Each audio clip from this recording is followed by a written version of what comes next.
Guys, this is Steven Steele. I just opened up a stream for you guys so you could just have a place to chat while the market kind of is turning around and rocking it up here after being down. So I'm just eating. I'm taking a bit of a break, but I'll just be keeping an eye on things. Just guys, feel free to just hang out and vibe and talk amongst yourselves. I'll be on the air in a little while.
Oh yeah, we're rocking now. 64 cents, y'all.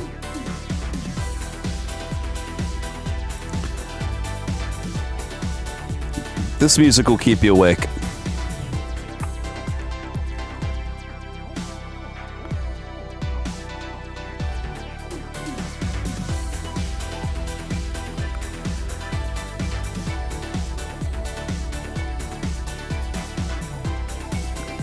Yes, Ethereum Classic's pumping too.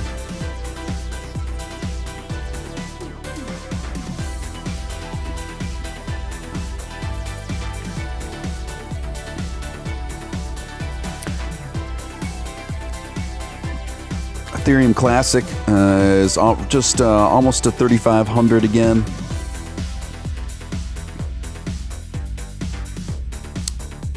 And yeah, Doge has woken up. What's up, guys? What's up, guys? Hey, what's up, guys?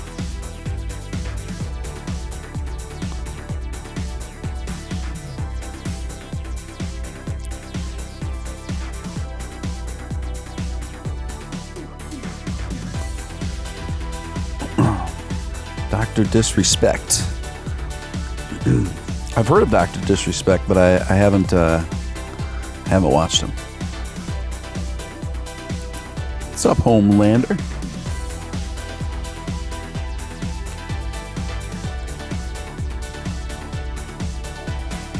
Yeah, I'm holding. I've picked up some Classic just a few days ago when I saw it start to bump.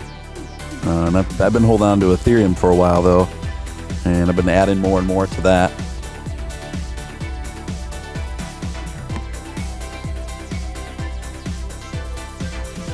Doge is awake.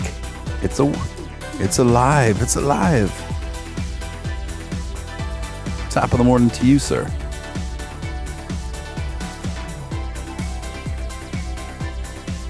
Jeremy Abbott coming with a $4.99 super chat said, I was headed to bed till I got the notification.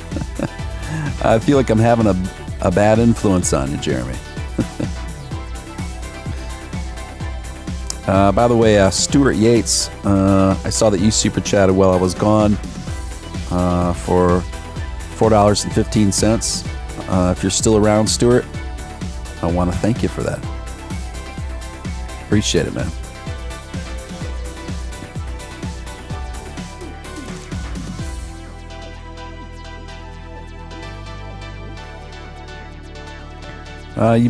You very well might be right.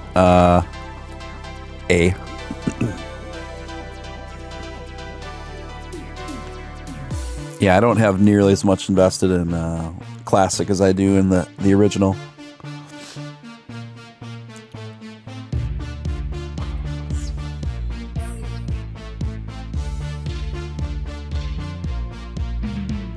Looks like it's about to make a move. Yep. Yeah, so what's going on is obviously some retracement. You got 4 red candles in a row. The last one was like barely a candle at all. Now it's consolidating, looking to go green.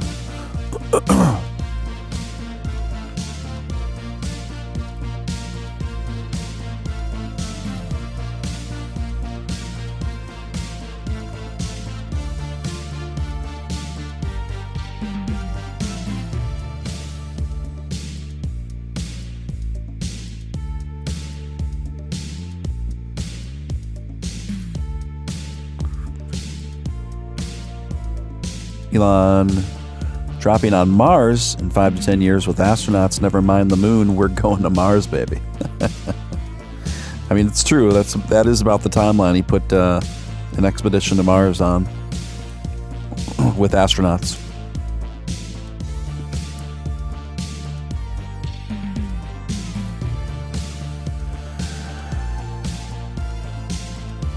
Check out ASMR for Men on YouTube. Okay. It sounds like it could be a little weird. Oh, Swedish Girl is awesome. Okay.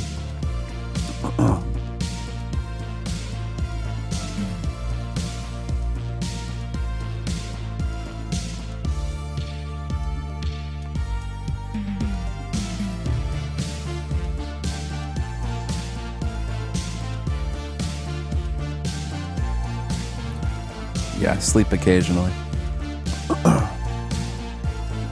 Sleep occasionally, guys.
I'm going to pull up something for you guys I wanted you guys to see.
Check this out. This was an interview with Mark Cuban on some guy's podcast just earlier today. It's about 2 minutes long. I just wanted to play it for you guys. I thought it was pretty good. It's in relation to Dogecoin.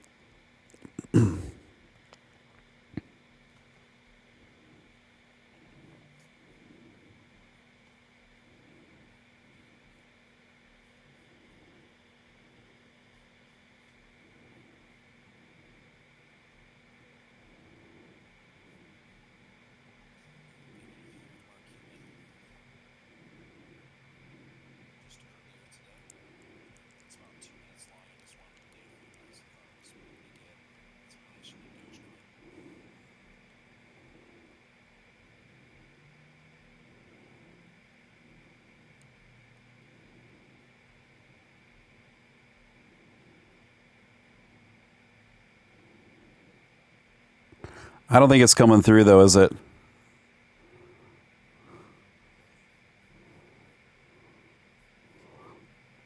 Okay, guys, I got it. No sound, no sound, no sound. I got it. Sorry. Just a second.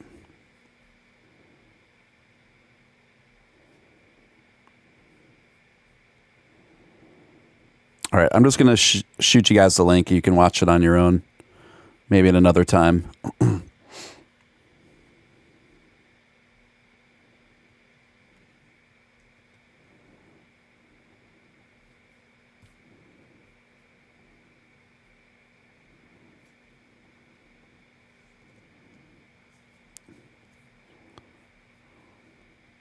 I just shot a link to Twitter home when I thought I copied a link to that tweet, but obviously it didn't work.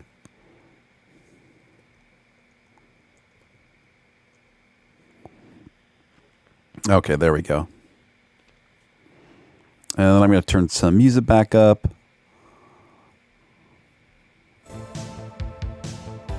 There we go.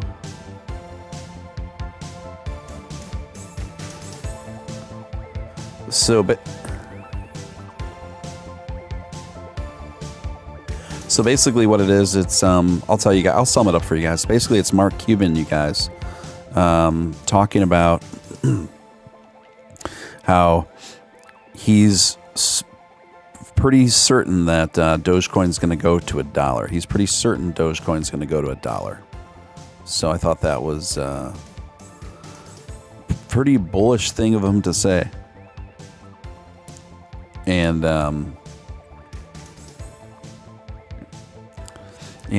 so he's really excited about what he calls Dogecoin, but he's very bullish about Doge right now, and he seems to really be propagating the narrative that Dogecoin is the currency, right? Is the currency coin that people actually are going to be using and spending.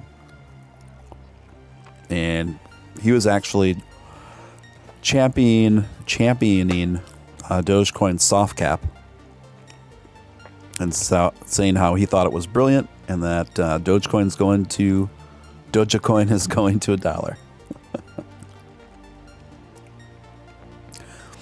Guys, so you're doing pretty good with the likes.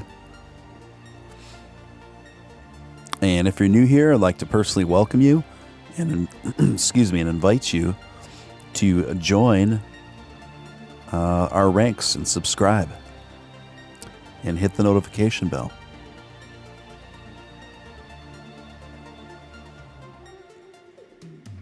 Love to have you.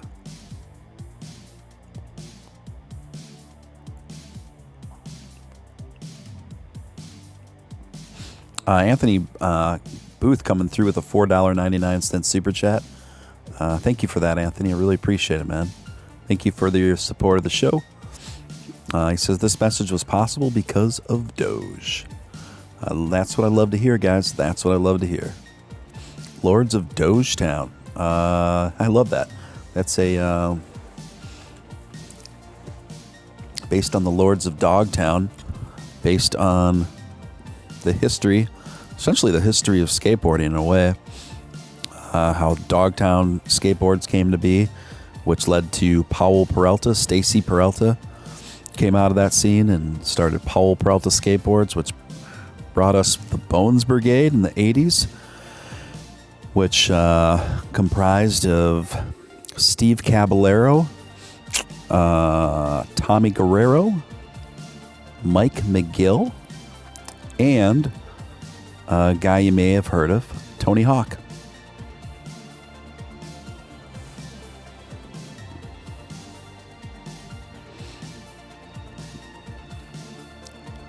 I grew up a skateboarder, mostly a street skater, but I also skated a little bit of ramp and a little bit of pool as well. But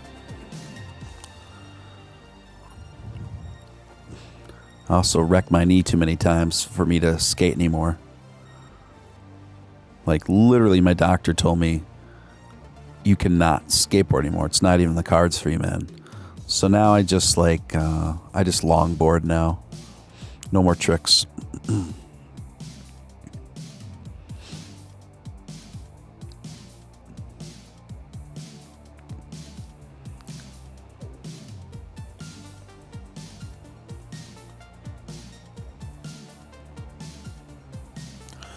Do I have a Patreon? Not yet. I don't have a Patreon yet, guys.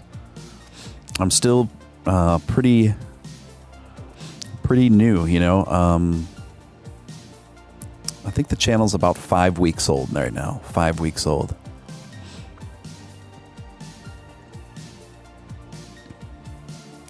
But I'm kind of just trying not to get ahead of myself too much.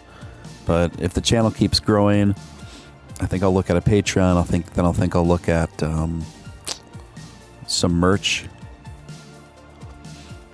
Actually, I started in BMX Hamada when I was very young. I started BMX racing when I was in first grade.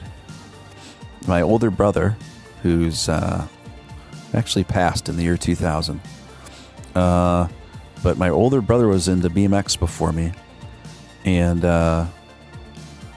when I was in first grade, we were driving past a brand new dirt bike racing track that had opened up while we were on vacation, like camping.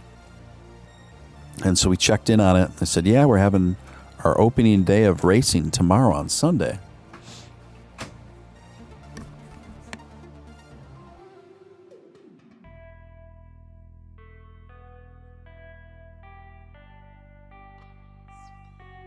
And then, so they said, yeah, come tomorrow. We're having our opening day of racing on Sunday. So we went there, and I didn't grow up with much money. And so my brother had this old Schwinn Stingray, right?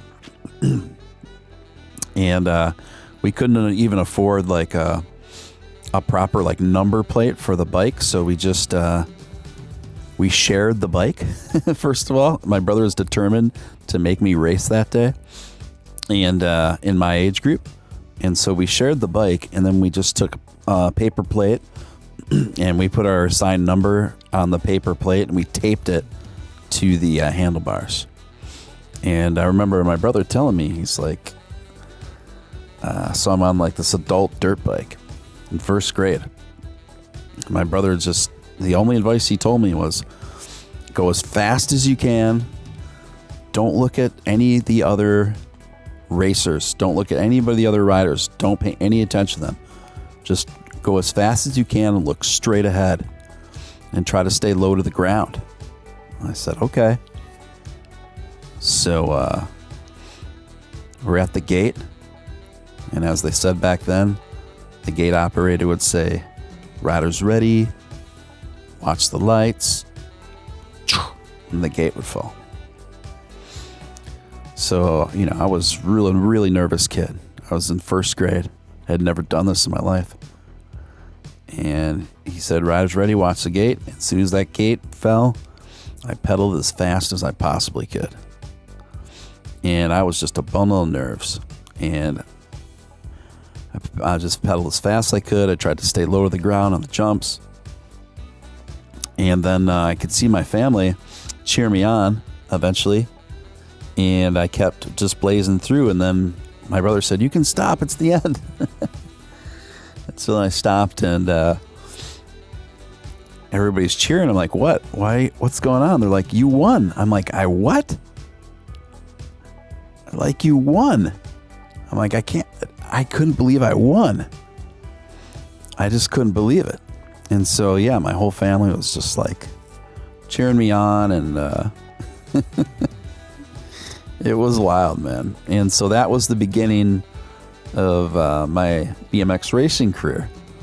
And so then I got really into BMX racing from that point forward, from like the time I was in first grade till the time I was in high school.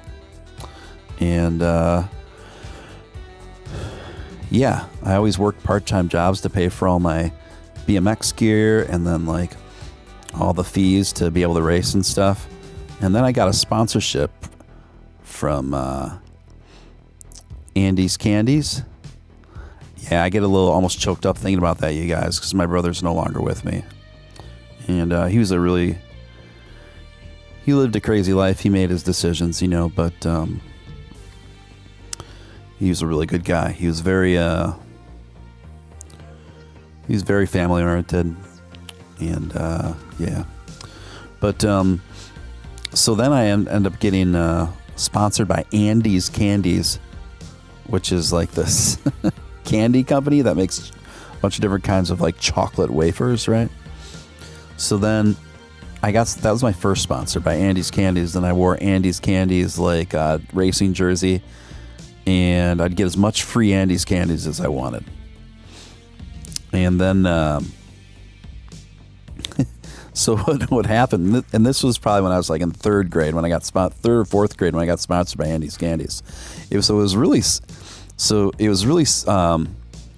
smart how he did it. So the Andy's Candies rep would come through. It was me and one other kid that were sponsored by Andy's Candies. He'd come through, and he'd just come through with a big, huge brick of Andy's Candies. He just said, yeah, just take as much as you want, kids. And so we take all these like packages of Andy's candies, and we just start scarfing down all this chocolate and sugar right before we start racing. And then we'd be all like hyped up on chocolate and sugar on Andy's candies and race. And did pretty well that way.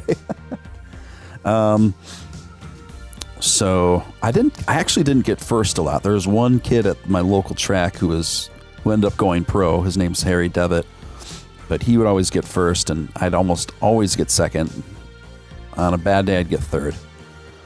And I also got most of my cavities during my tenure as a grade school Andy's Candies sponsored rider. And then after that, I got sponsored by this biking company back then called Sundance. So then Sundance sponsored me, and then my biggest sponsorship was by Shimano. And they sent me just a bunch of free product. And, you know, you wouldn't get paid. You just get free product and stuff like that. And, yeah, it was pretty cool. Yeah, I was literally powered by my sponsor, Hamada. Yeah, so that was cool. And, yeah, those were the days, man. BMX was so big back then. If Doge didn't exist, what would be your favorite crypto? Someone asks.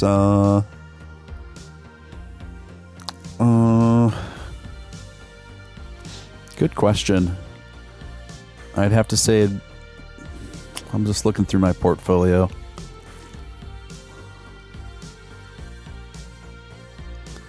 I'd say Ethereum. Yeah, Ethereum would be my favorite.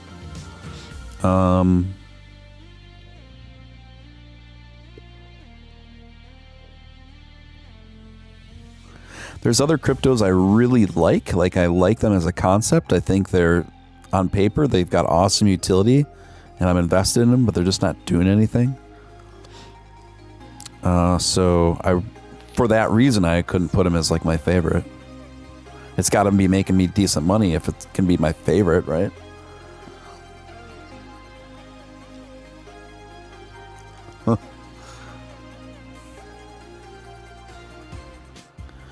I have surfed, and I have a surfing story too. Tiffany says Catcoin. Catcoin, brought to you by Carol. Catcoin, brought to you by Carol Baskins. Hey, all you cool cat and crypto kittens. Let me tell you about a new coin that's sweeping the nation. It's called Catcoin. And every time you sell your Catcoin, it's got Toka Catonomics, where you lose 25% on the way out, 12% of it gets burned, and the other 12.5% of it gets redistributed to your cat owners. Do you like BTT? Not so much anymore. I kind of soured on BTT. I was bullish on it for a bit, but I got out while I could, and made some money, and just left it, and then it just kept going down after that.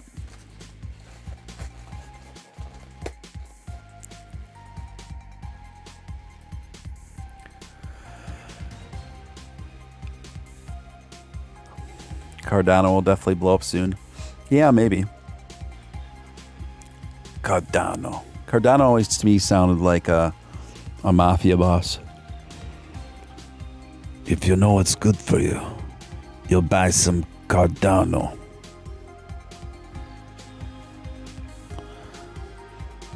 Let me make you an offer you can't refuse. It's called Cardano ADA.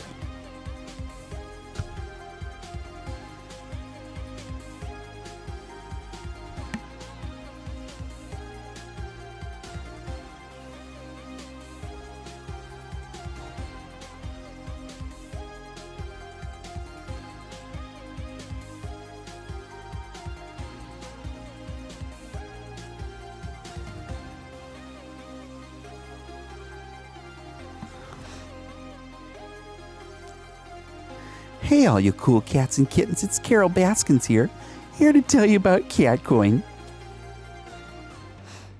Alan, yeah, you could be right about BTT. For me, I wouldn't say I'm the biggest Justin Sun fan. I'm just not sure BitTorrent has a really big, strong future. At this point I have a lot more faith in Tron TRX.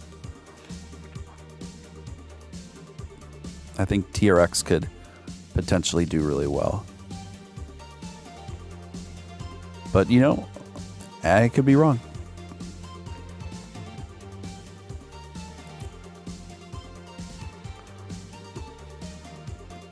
Ooh, Dogecoin party in Vegas. I might be down for that.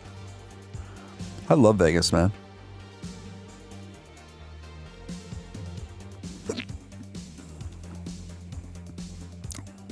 So you guys, I went surfing in Hawaii on a Hawaii vacation with a friend of mine that I grew up skateboarding with.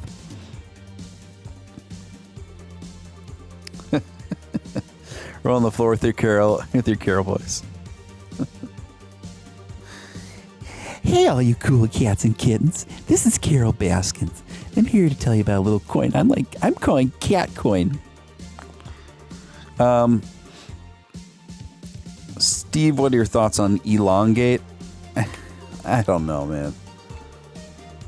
I feel like all these small fringe coins, they cover their butts by just injecting some charity. I feel like they just all use charity as cover to make their projects seem and feel more legit to investors, rather than just another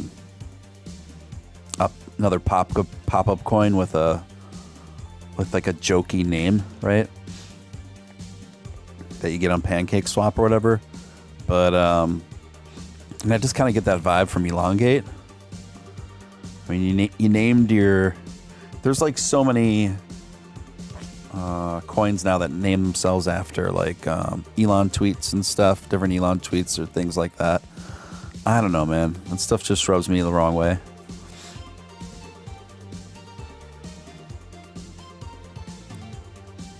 Like I say with all those coins, I think you can make good money on some of them if you're careful, and more importantly, if you know when to just walk, right? When it spikes, just cash out and keep it moving,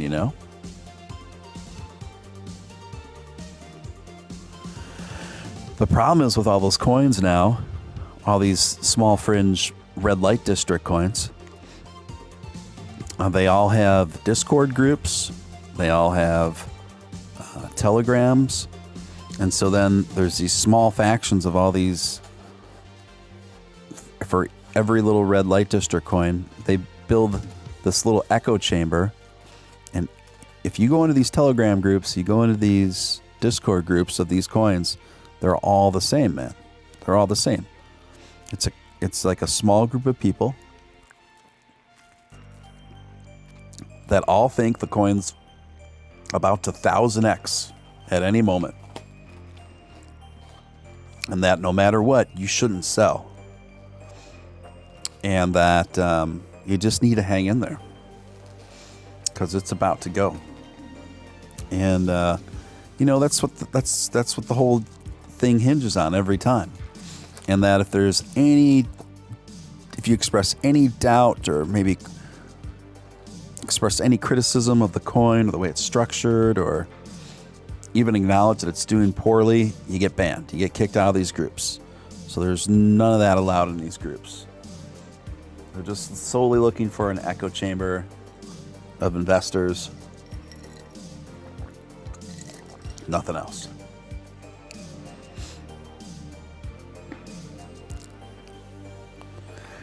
Quadrillion coins.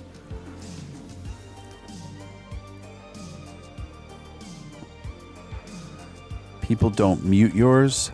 That's the first thing I tell people. Don't mute your Discord. I ain't quite sure what that means. I don't think my Discord server's muted.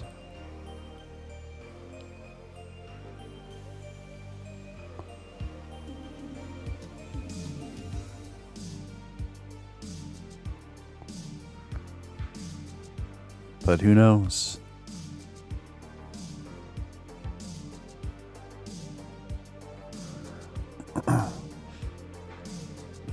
I've been sleeping more in the day lately.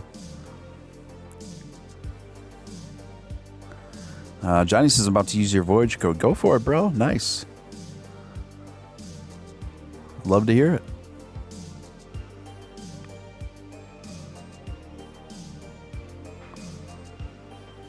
Yes, there's literally a... Well, it's called Poo... I think it's called Poo Coin, not Poop. Yeah, there's a POO coin.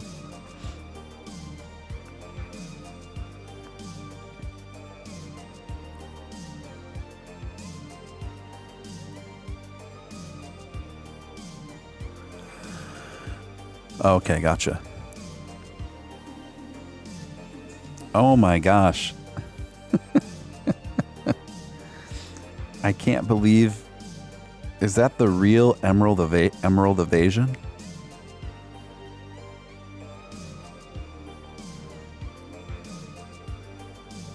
I wonder. Wonder if that's the real Emerald Evasion. For those of you who don't remember, Emerald Evasion was an iconic character on the last channel that I used to co-host on the crypto show. And Emerald Evasion used to come on fairly regularly on the crypto show. And he's a very elusive, legendary figure from those days. That is wild.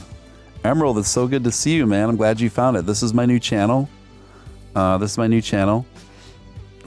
There's usually more people in here, but this is for where... I don't know where you are in the world right now, but here it's at like... what time is it? Yeah, it's like going on 4 in the morning here. So on my earlier shows, there's usually more folks, but... Good to see you, Emerald. This is crazy, man.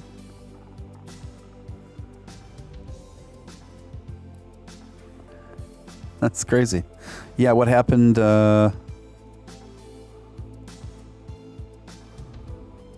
Just a second. I'm catching up on the chats here. What happened to King Valhalla TV? The channel disappeared. Yeah, the channel did disappear. I think his channel got taken down. I think maybe for copyright reasons. That's what I was told. I think so.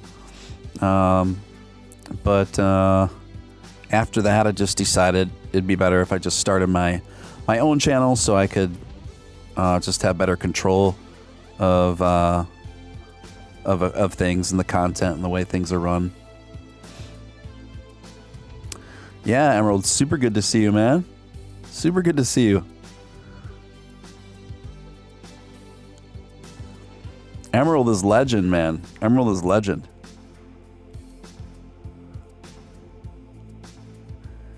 You know, and I even brought up your name a few times, man, since I started my new channel.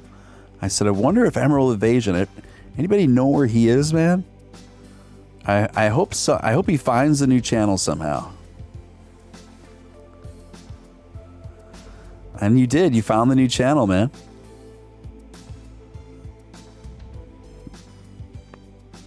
That's awesome, dude.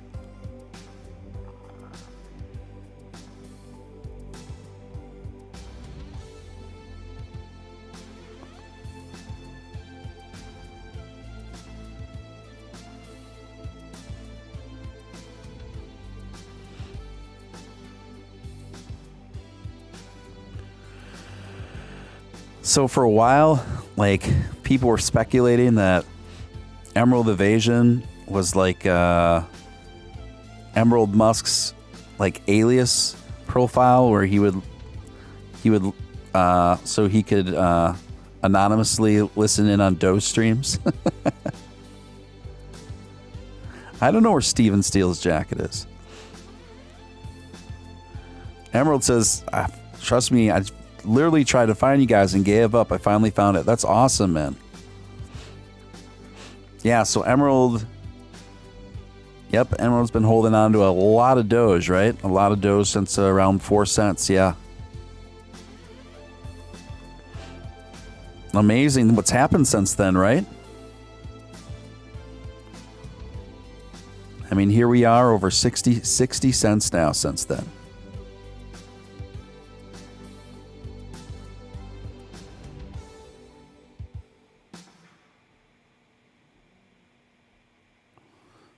Jimmy Doe says, the stuff of legend in Doge world. Yeah, Emerald Evasion is kind of a legend among the Doge activist base, because he's right along there in those early days.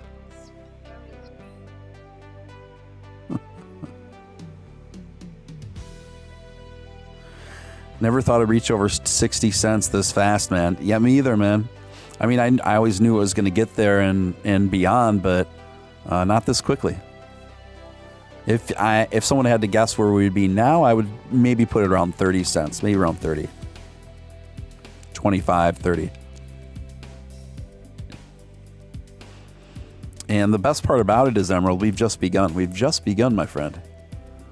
There's so much more.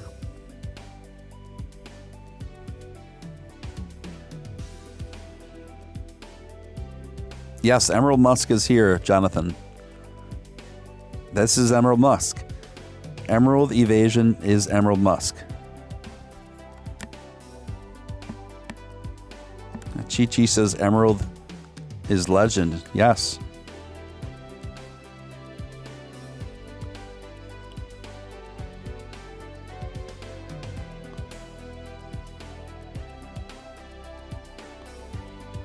Oh, Emerald, you're in Washington. Okay, right on.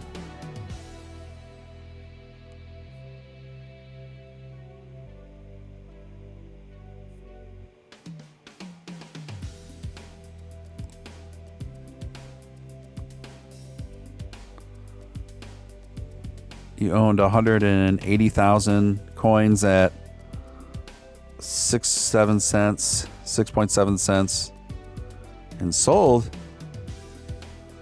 Oh, wow. Are you still holding?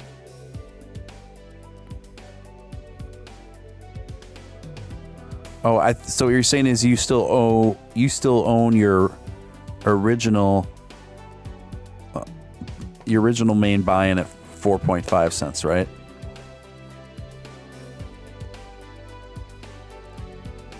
Domingo says, we are going to hit $1 this summer. I just hope that we pull through and not a lot of people sell. Yeah, amen to that. Guys, you're listening to Real Deal, Steven Steele, coming to you live on a special extra Twilight Hour Dogecoin for Insomniacs show. I'm your host, Steven Steele.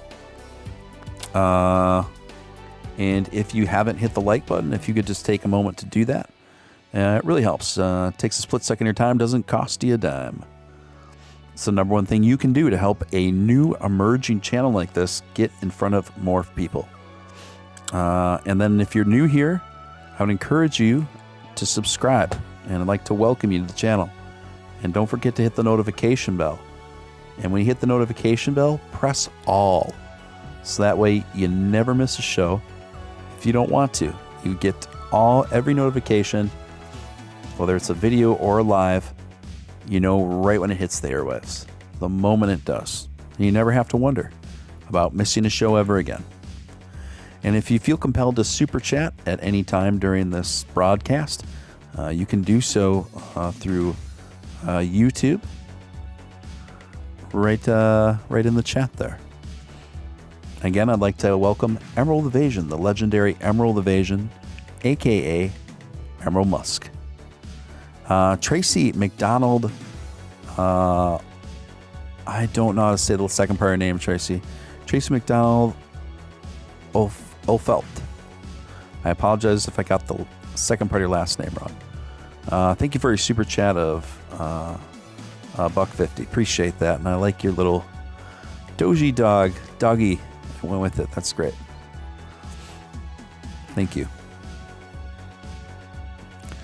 Doge Leprechaun is in the hizza. Welcome, Alan Dorado. Tiffany Lay, good to see you.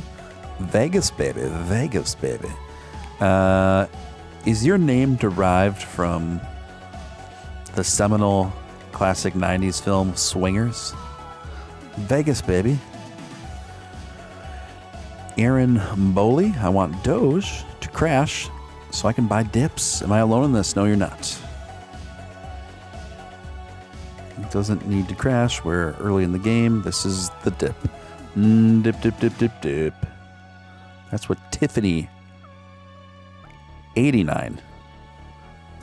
Got it right this time. Cadens.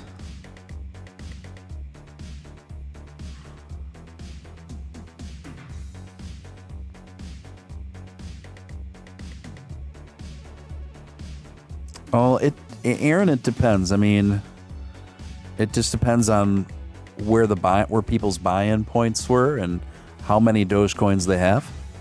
So it depends on those two things. And then after that, it depends on where Doge goes. So I could see Doge going to $2 within 2 years. I think that's very probable at this point. CM Lamas always coming in super late. Good to see you, CM Lamas.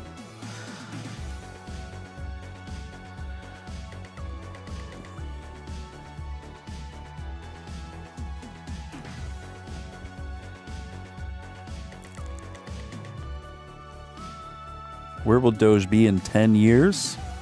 All across the world as a often used retail currency. Probably worth about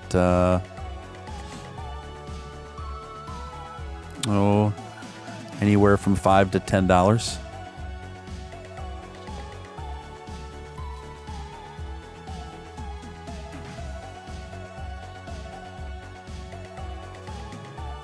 Could be more, but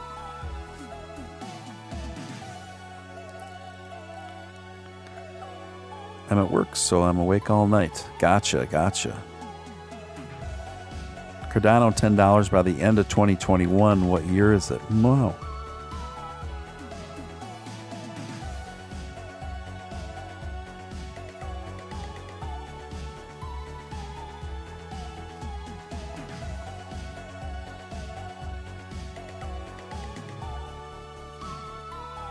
Yeah, I mean, point taken, Aaron. I know what you're saying.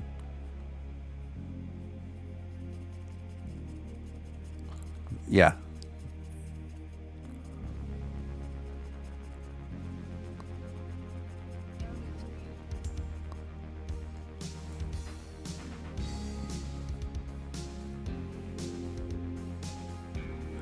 Has any coin actually gone to zero? Oh, certainly, yeah. I think BitConnect went to zero. I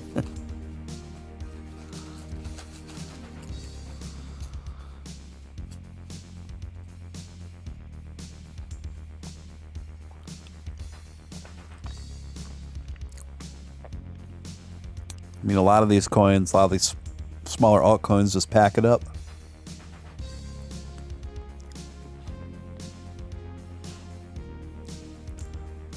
Yeah, I don't like Charles Hodgkinson. That's why I don't invest in ADA anymore. So annoying.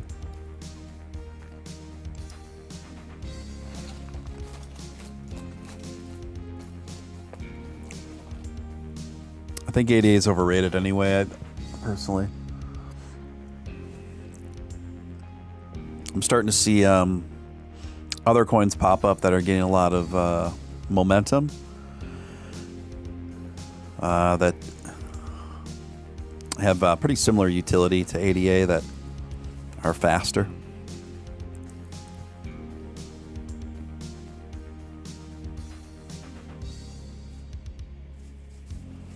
Yeah, I totally see what you're saying, Aaron Bowley.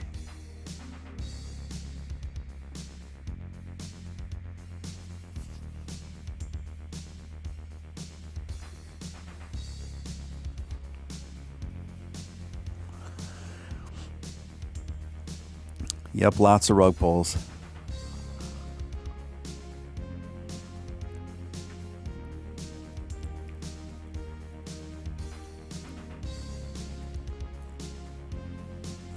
You bet, Aaron.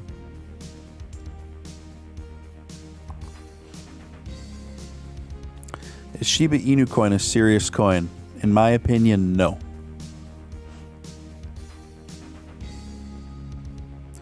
But I know people made some serious gains on it for a period of time, but it seems that window is over. I don't think that coin will be around in 2 years.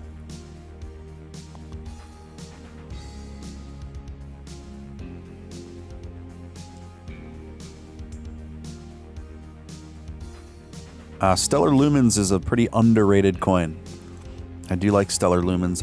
I don't have any money in it, but it's just because I'm already spread pretty thin. But I like it. I've always liked the coin. I think it's always been an underrated coin.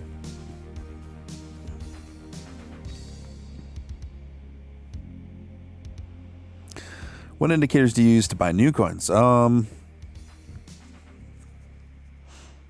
it can't have like some red flags to me are when it says they are making a quadrillion. To me, that's always a red flag. And then there's like a astronomical burn rate of like 40% or something like that right out of the gate. That's also another red flag, in my opinion. No names or pictures of any of the developers. No name or picture of the COO, CEO, or anybody involved with the project. It's another red flag. A website that doesn't look like it had much effort put into it. Another red flag.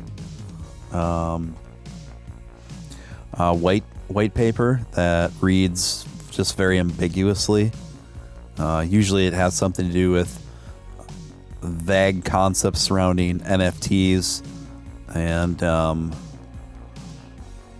a charity or something, and that's it. A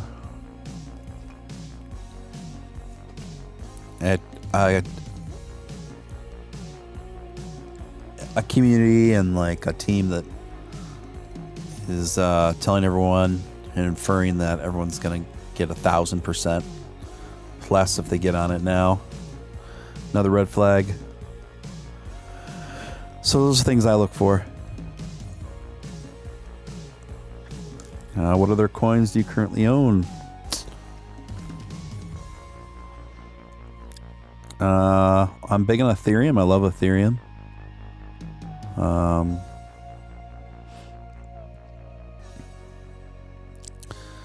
I like Litecoin for the long term. You just got to be patient with it. I like VeChain. I like Mana, Decentraland, VGX.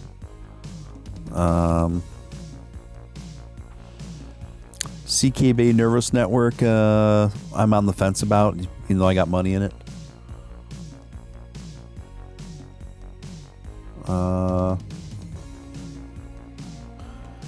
BNB, I really like BNB long term.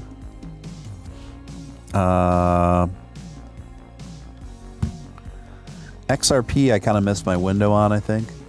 I was too concerned about their legal battles. It was just seemed a bit too high risk for me.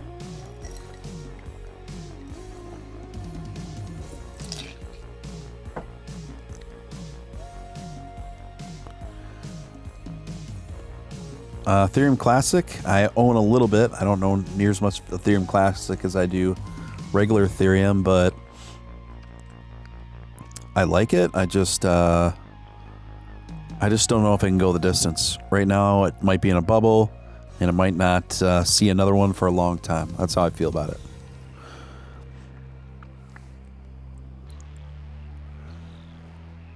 But it'll be no competition to the OG. Ethereum is just going to continue to dominate. I think Ethereum is going to... Sky's the limit for Ethereum.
Jimmy Doge just sent me that Three Amigos Three Amigos Doge meme. It's great. That's awesome.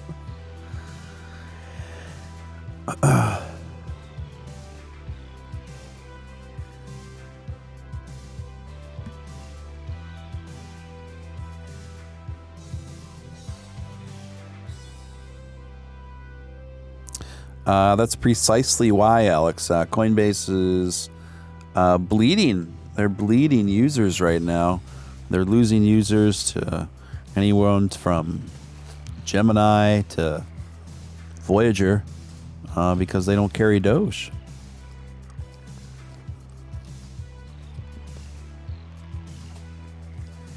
Coinbase is bordering on looking pretty old-fashioned and antiquated in crypto right now. They better step it up.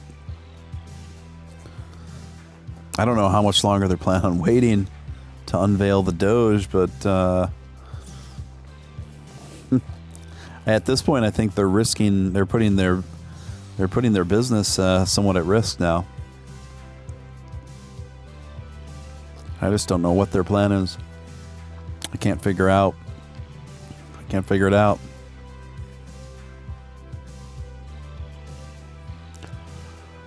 Up on Tron or TRX.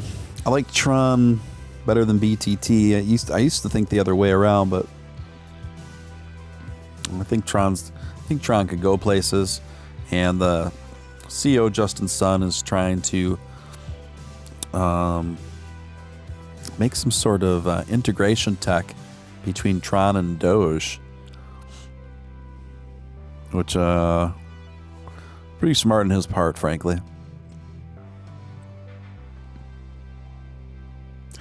Yeah, see, there's one right there. Tracy said I actually sold a bunch of my coins on Coinbase and transferred it to Anchor to buy Doge. There you go. There's one right there. Despicable says Ethereum 300K end of year stabilized by Bitcoin 5 mil? What do you mean Bitcoin at 5 mil? Doge $8 by end of year. Bullish predictions here, guys. Not financial advice. I'll say Bitcoin 5 million by the end of the year. No. It's fun to think about, though. I'd say out of all three of those, I don't know what would be most probable. Probably the Ethereum at 300K. I don't know. Those are all pretty wild, man.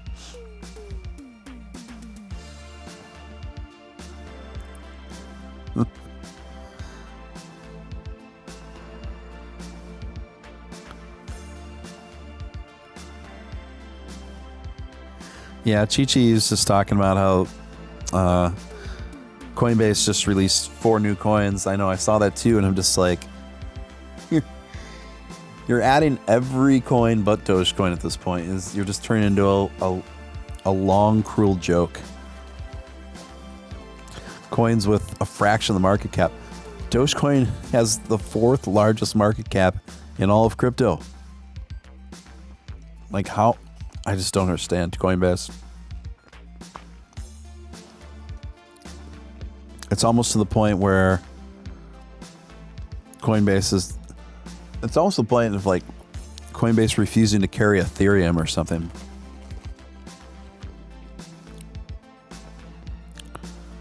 Bitcoin market cap is going to get cannibalized by other coins.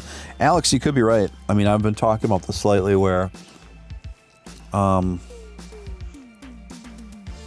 it was kind of the common prediction of most folks that Bitcoin is going to get to 100,000 by the end of year, and I'm not so sure about that anymore. I think they'd be lucky to get to 80, the way things are going. So they are bleeding investors right now because people want more bang for their buck.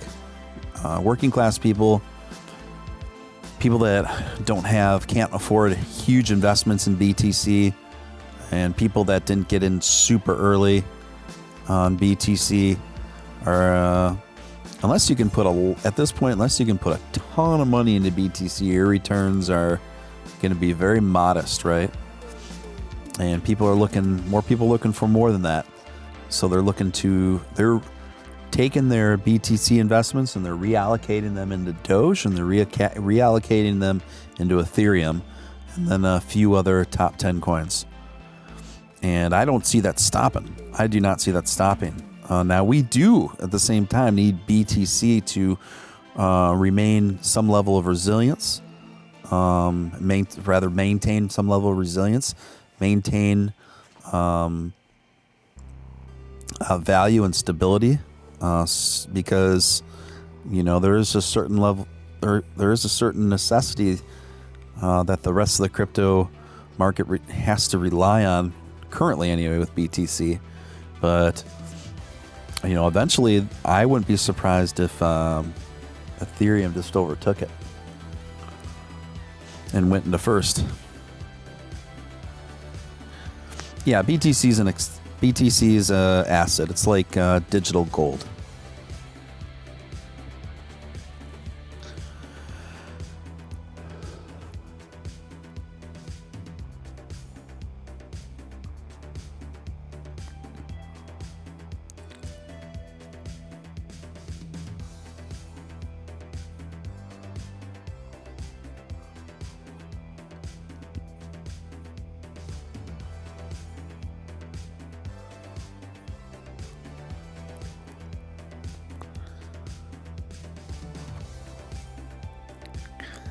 People won't be buying anything with BTC ever.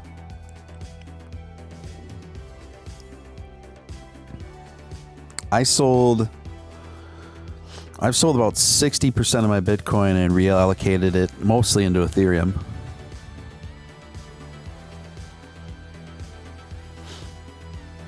And I'm already making better money.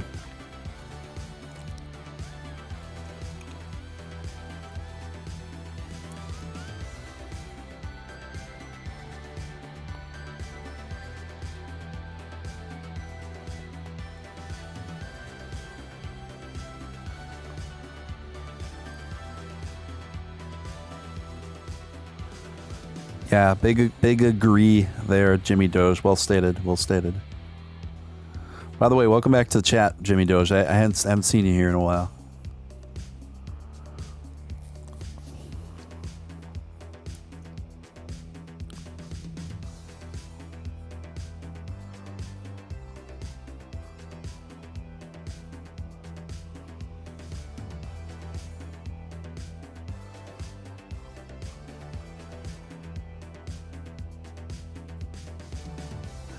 Hey, did you guys see the meme I made? I don't know if I should even show it on screen.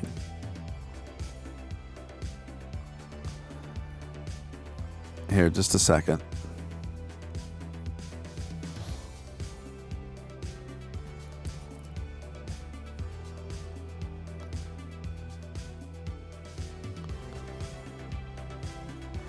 You were working.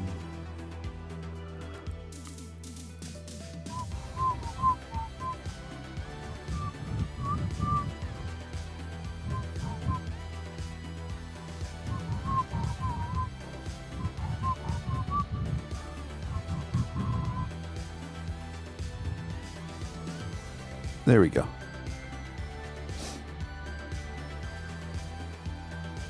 What's everyone buying up?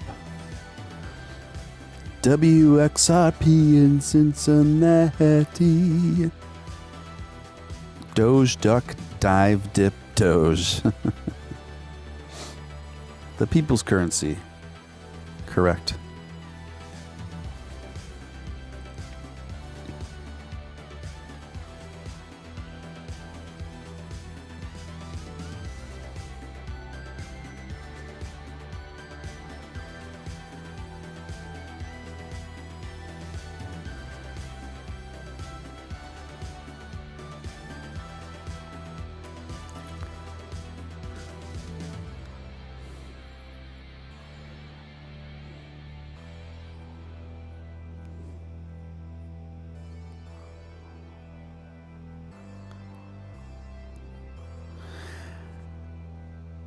The Doge abides. I love it. The Doge abides.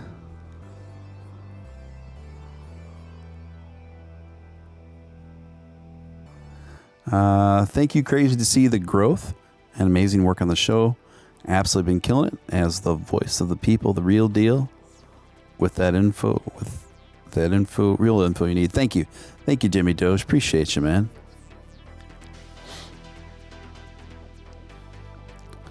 Steve, you show your age, sir. I've never tried to hide my age. I'm pretty cool with my age.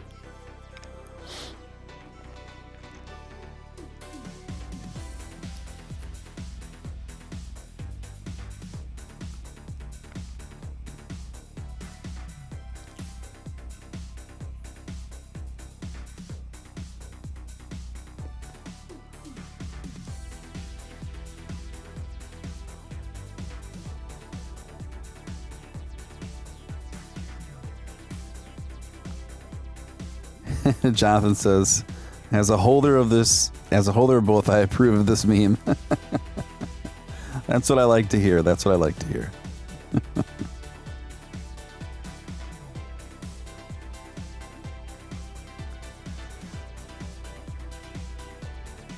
Yeah, I mean, come on, that's funny.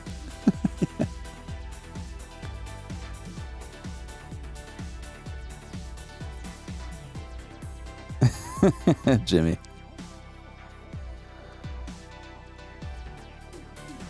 All right. Let's get back to the chart, folks. Nothing to see here. There's nothing to see here.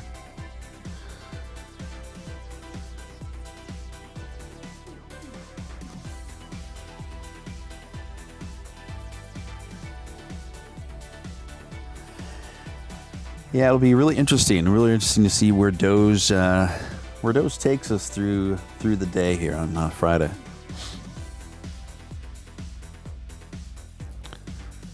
Tiffany, that's funny.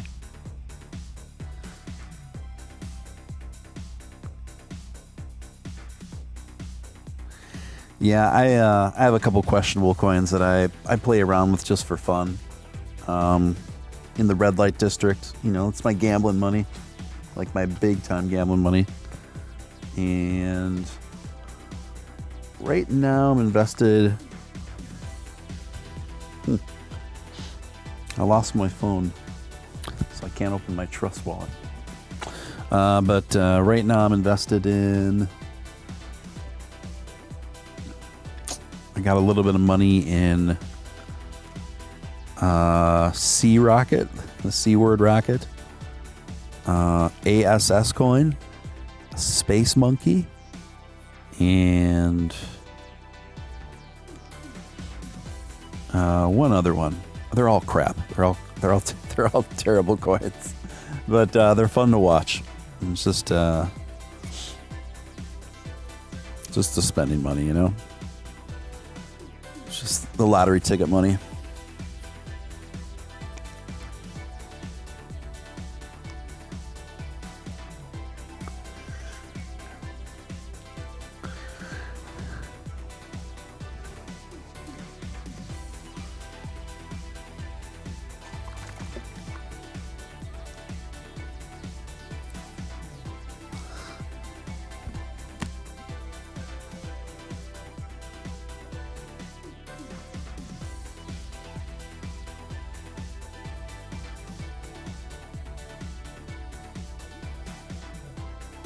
I actually used to own about $1,000 worth of SafeMoon, and I sold most of it for BNB.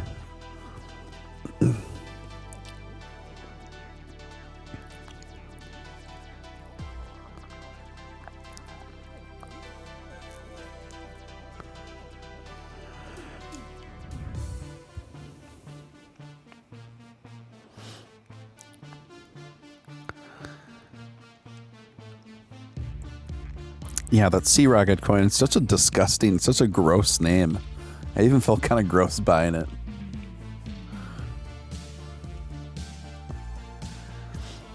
Like if there's like a Playboy coin, I could feel a lot better about investing in that. That'd be fine. But just straight up just Sea Rocket, it's just like, ugh. It's like, way to be subtle, guys.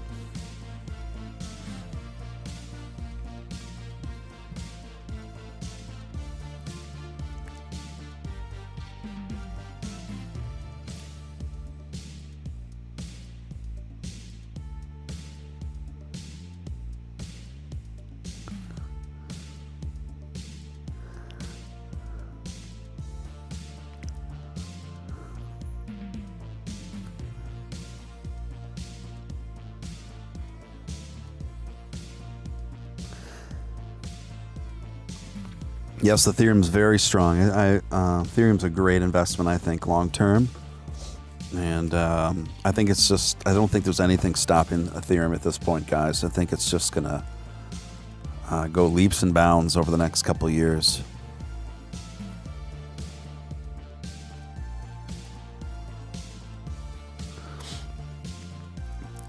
I mean, that's cool, Jonathan. There's, SafeMoon had a really good day today. And they have a really strong, committed community of people with lots of investors.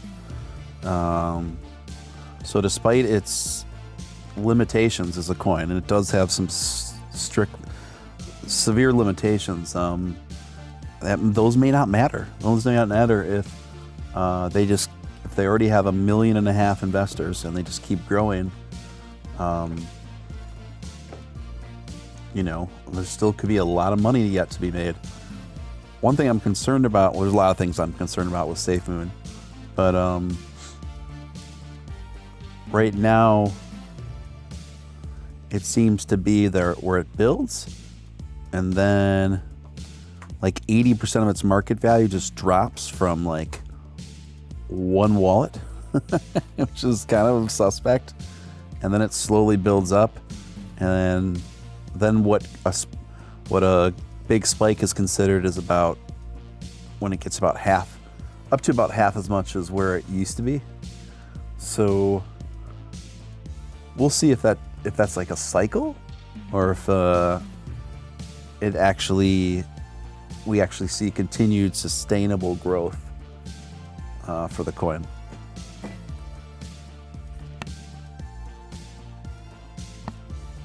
Yeah, I have some Ethereum Classic. I want to buy all the Dogecoin. Dogecoin only has a limited run of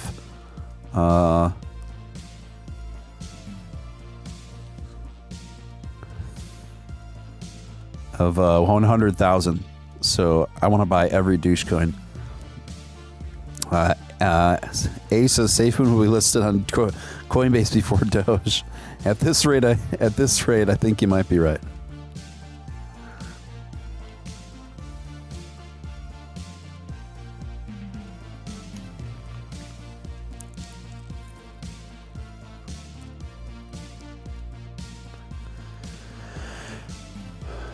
For me, too, with SafeMoon, it's just like, even all utility aside, it's just like a vibe thing. It's just not my vibe, right? Where the official team will always like tweet stuff out like, we're the best crypto on the planet, and then the next day it'll be like, we're the most viral crypto on the planet, and this kind of stuff. And it's talking about a coin that's been on the market for 6 weeks.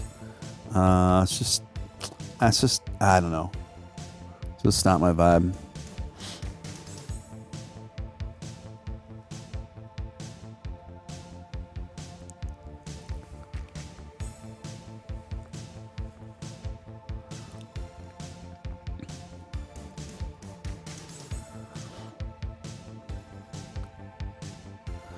Like SafeMoon, SafeMoon, sometimes it just comes off to me like the DJ Khaled of crypto. So they deserve getting a little poked fun of. Yeah,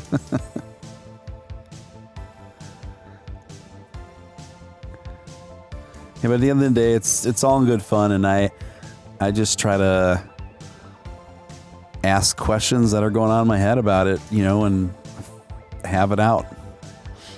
The pros and cons, you know.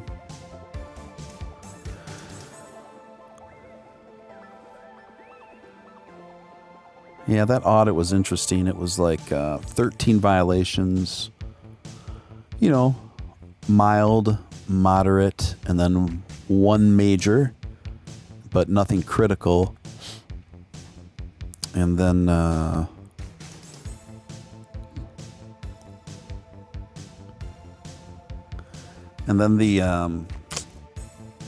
the audit company's name eludes me. But then the auditing company released a 60-second video explaining the audit, which was weird. And then they said, you know, there are all these errors, but there's no cause for alarm. I was like, now this auditing company is doing like a PR video for SafeMoon. Like, that'd be weird. That'd be like that's just, I don't know. I just never seen anything like that. I just don't know how to interpret that. And then there was like there's like a wallet that had 50% of the SafeMoon in it that someone found, and then when it was brought to light, they're like, "Oh, we're gonna burn these now. Oh no, we're gonna lock these up in a secure one, so no one can get them or something." I don't know. There's just a lot of questions there.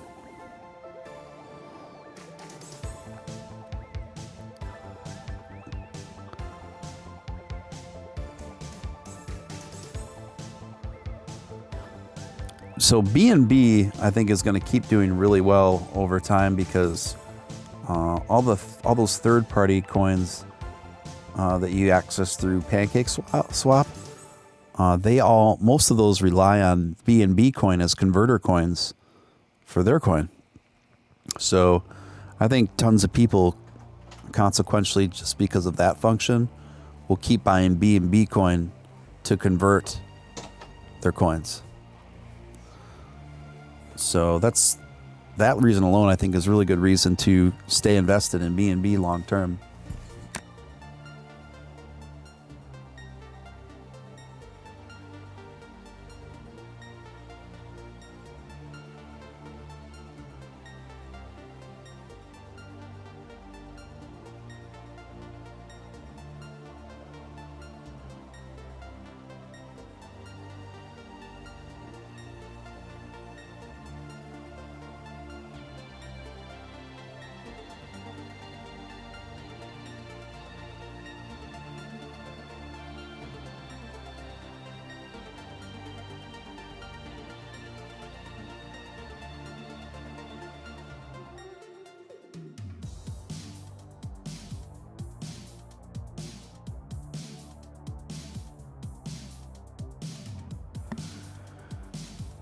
What will be interesting, guys, is to see if any of the PancakeSwap class coins any of the red light district coins can break out, right? And get accepted onto major exchanges. Because that really hasn't happened yet. So the first one to do that, it will be a milestone, right? And it'll be really interesting to see what that coin will be. Yeah, BNB isn't on Voyager because it's one of their main competitors, Binance.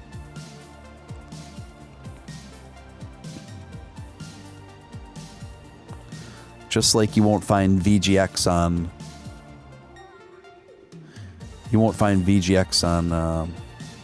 Binance, you won't find BNB coin on Voyager.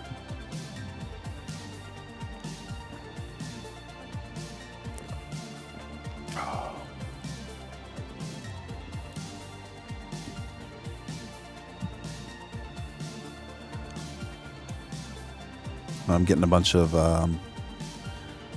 subscription notices at the same time here.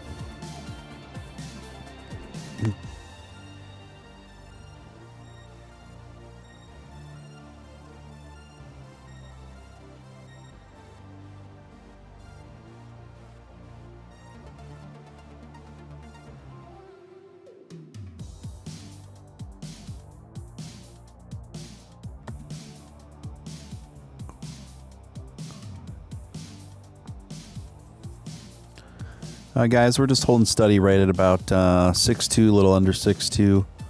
I don't expect any major movement from here until people start waking up in the States and start trading.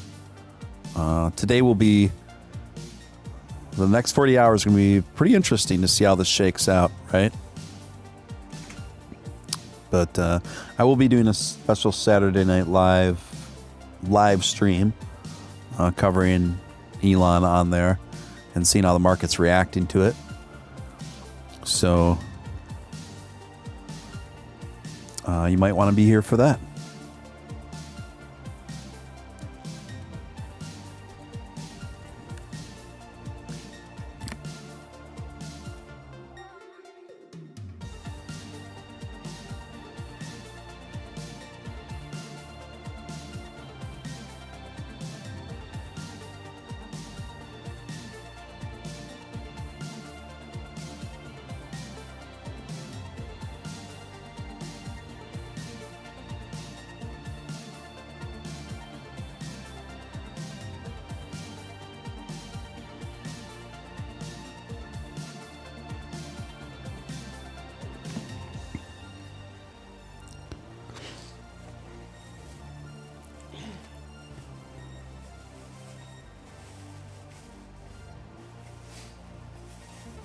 Alex says, kind of reminds me of TV streaming services where you won't get all the channels. Steven Steele, I like what Upshot said about Trust Wallet last time with you. What did he say? What did he say? I don't recall. I remember we brought up Trust Wallet and BNB and all that.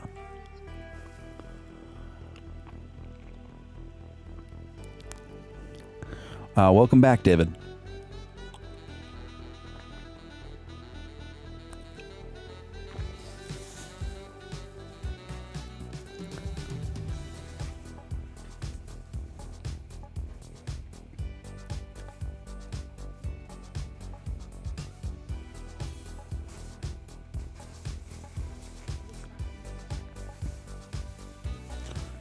How does SNL still have a live YouTube channel? I don't know. Does anybody watch Saturday Night Live anymore? Like,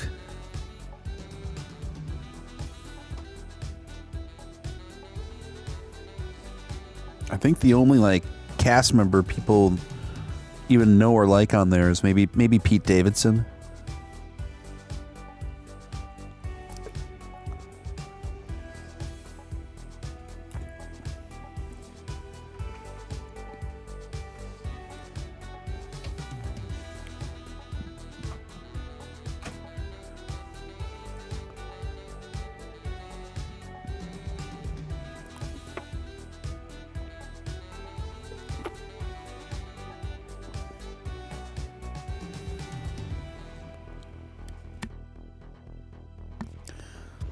The last time,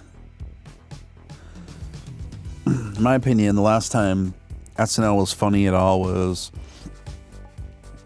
when not Adam Sandler, but the guy that ended up going on to do Brooklyn Nine-Nine or whatever, he had that music project called This Lonely Island, I think it was about 10 or 12 years ago on SNL. That was pretty funny. That was about the last funny thing I saw. And when he'd do This Lonely Island and some of those digital shorts were pretty funny. But that was like a fluke. Stuff he did I thought was pretty funny. And then before that, I think you got to go way back to like Will Ferrell to find funny stuff.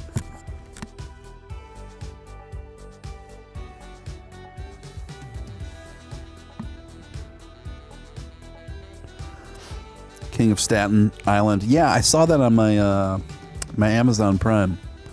I haven't watched it yet, but I actually started watching one night, but I was like super out of it. I didn't get to finish it. I'll watch it. Andy Samberg, thank you.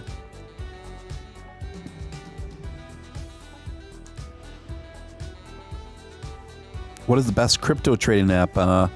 Best is blessed. I would go with Voyager. Voyager is very easy to use. It's very fast. Transaction speeds are very quick.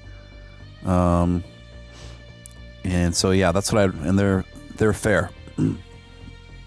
And also, if you use my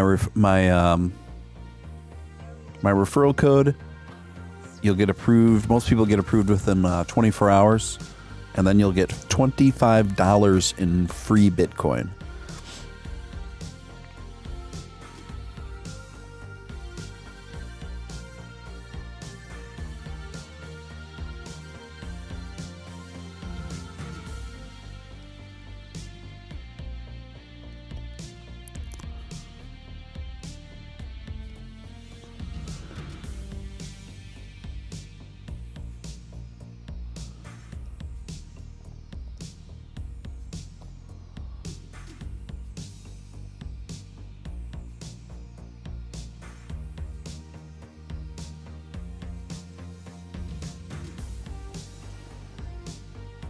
Yeah, SNL. Yeah, SNL is just too heavy-handed and like whiny and like patronizing, and has a very uptight vibe to it too. It's not like dangerous at all anymore.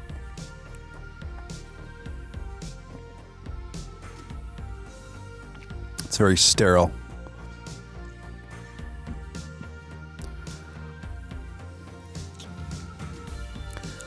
It's like a bunch of guidance counselors that got together and thought they were funny.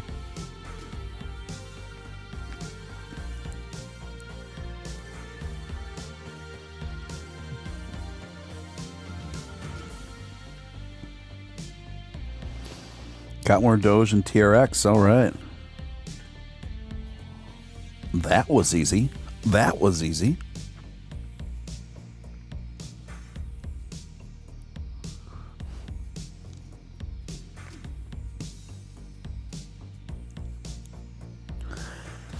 Yeah, I agree, Jimmy, but I'll tell you what I do with my referral code credits.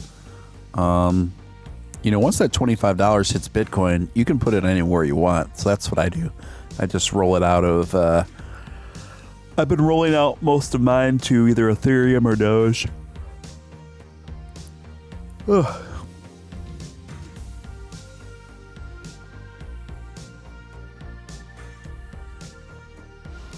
Yeah, they all laugh throughout the skits, which makes it even less funnier. It's fine if it happens every once in a while and it actually can make it more funny, but the new Saturday Night Live cast, they're just so pleased with themselves at all times, you know? They're just like smugly pleased with themselves at all times.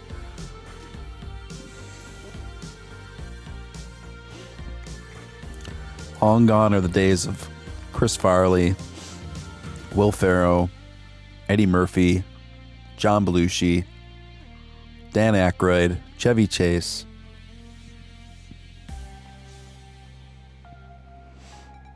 etc., etc.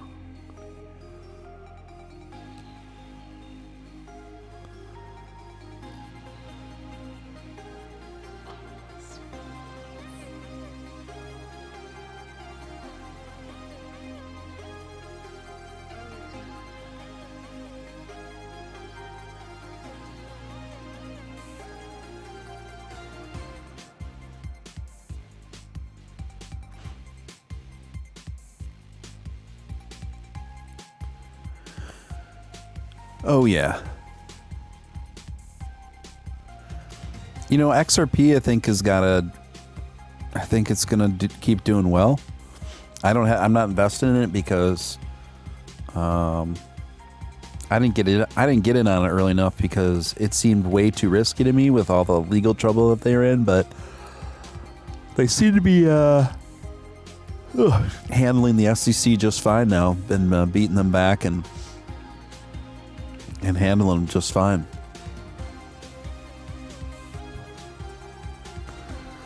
Jimmy Doge says it's the first time I'll be watching SNL in forever. Yeah, you're not the only one, man. Andrew Dice Clay could never do a comedy show. Could never gig out now. But I will say there was a comeback, right? Where Andrew Dice Clay I'm looking it up right now. He had a show that came out very recently. I mean, it's off the air now again. I think it lasted just 2 seasons. And I want to say it came out in like 2016 or 2017 or 18.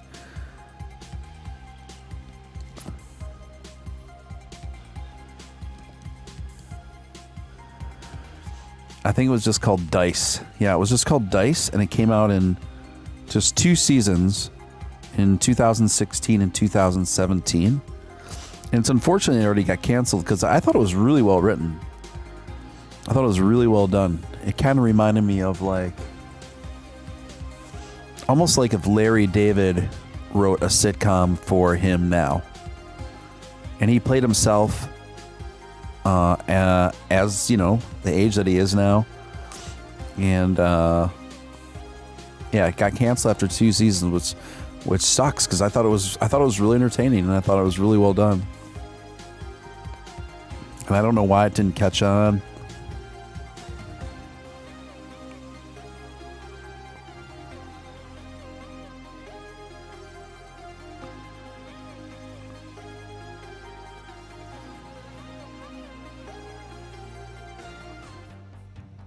But yeah, check it out.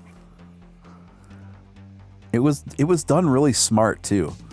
Like, not entirely what you'd expect while still maintaining his rough around the edges, you know, charm, I guess.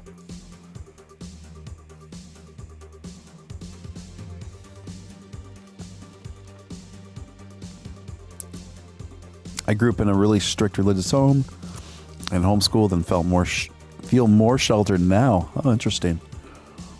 Face down, Doge up. That's like the trade.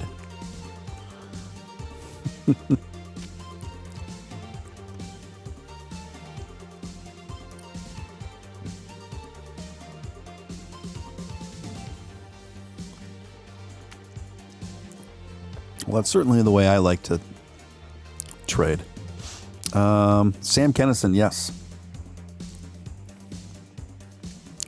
I like Sam Kinison a lot, but I have to be in the mood for Sam Kinison. He was one loud dude. Oh, Jimmy Doge. Do you know the show I'm talking about? The recent Andrew Dice Clay show from just a couple years ago?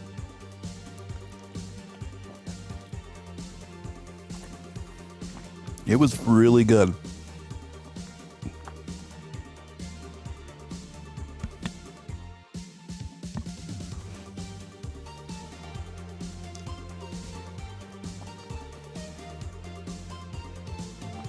Bill Hicks was good. Yeah, yep.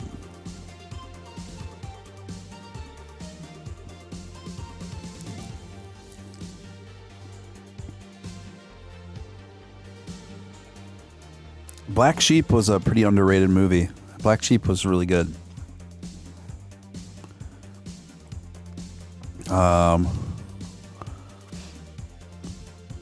John Candy is one of my all-time favorites.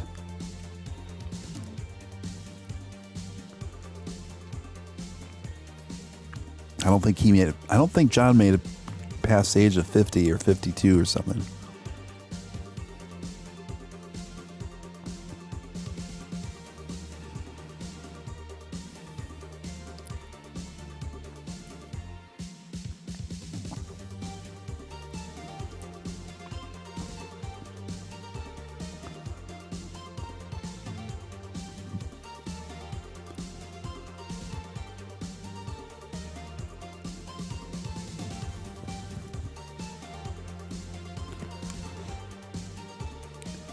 Yeah, partying got him in the end for sure. Yeah, he went all out, man. He left it all on the floor, man. Yeah, Planes, Trains, and Automobiles is one of my favorite movies. Great Outdoors is an awesome movie. Him and Dan Aykroyd. Him screaming at Dan Aykroyd, "You bastard." And what'd he say? He said, "Go faster."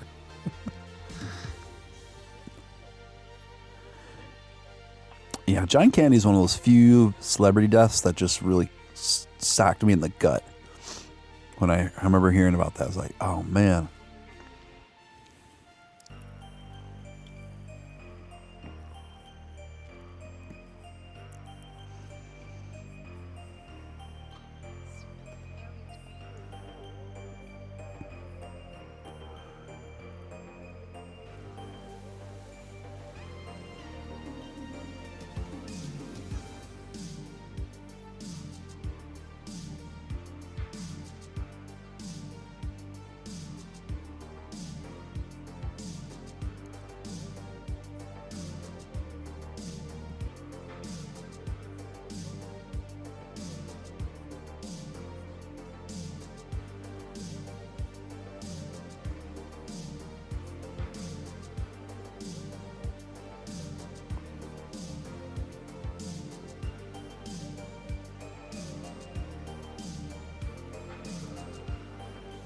Had a weird crush on John Candy as a kid, Tiffany says.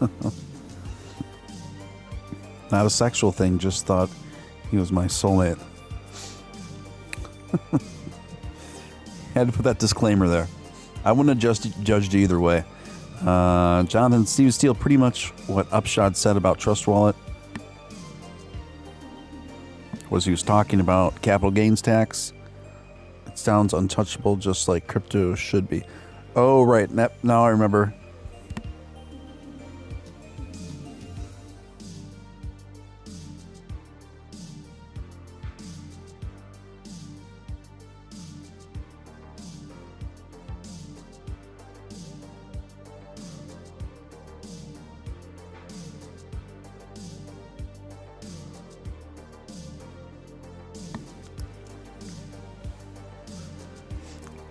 Listen, Tiffany, if you wanted to get touched by Uncle Buck, you know, that's your prerogative.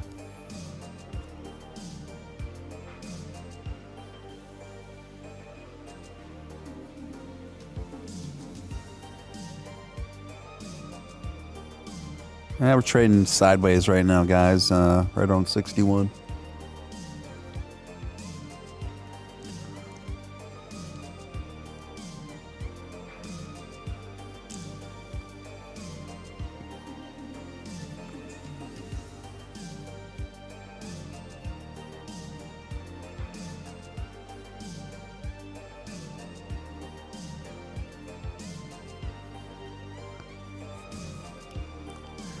Yeah, Ethereum Classic's doing pretty nicely. Can't complain about that.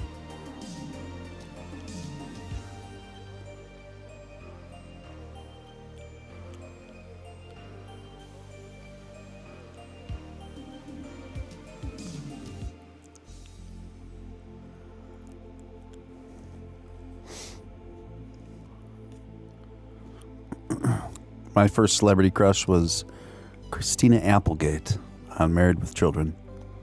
That would have been Kelly Bundy.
Let's see here.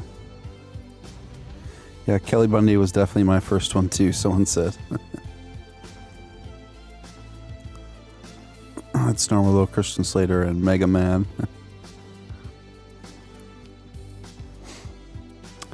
Mega Man. Yes, Kelly Bundy. I used to dream about Kelly Bundy so vividly as a young boy that in my dreams, I genuinely thought she was my girlfriend. That when I woke up, I'd be very,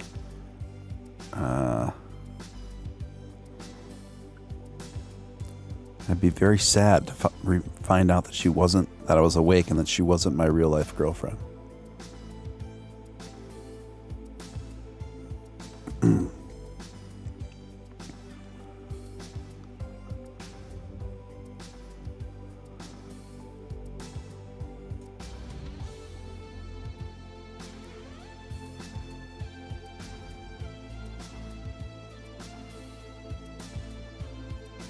There she is.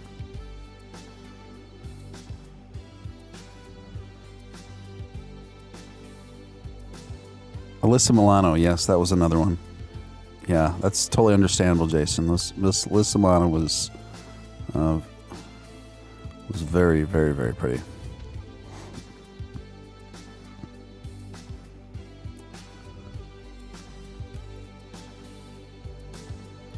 Is there any chance we need to worry about SNL actually causing a major dump?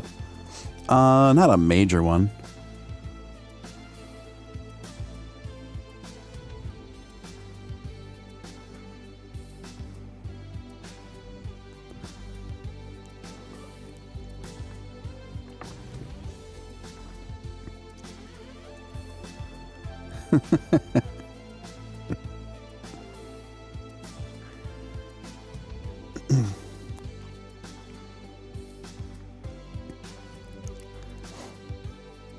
That's Kelly Bundy. That was where Alyssa.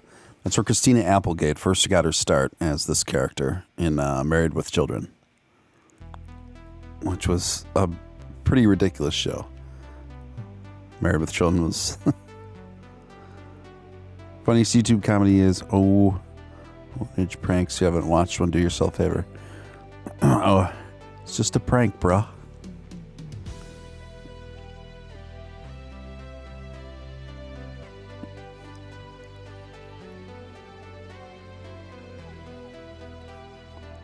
All right.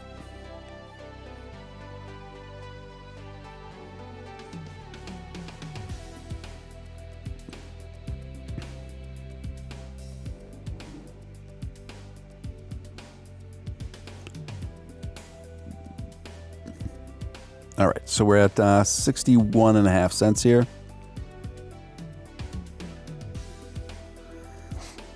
So everyone, I'd just like to say I'd hit it. Yeah, she was great. And she pretty much always dressed like that, too.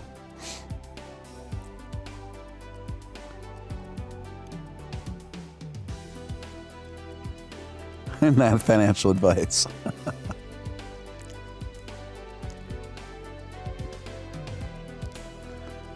Yeah, she did look a lot like Tracy Lords. That's actually a pretty good observation, Johnny.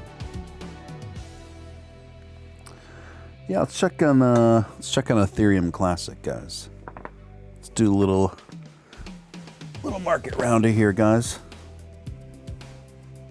What do you say? What do you say?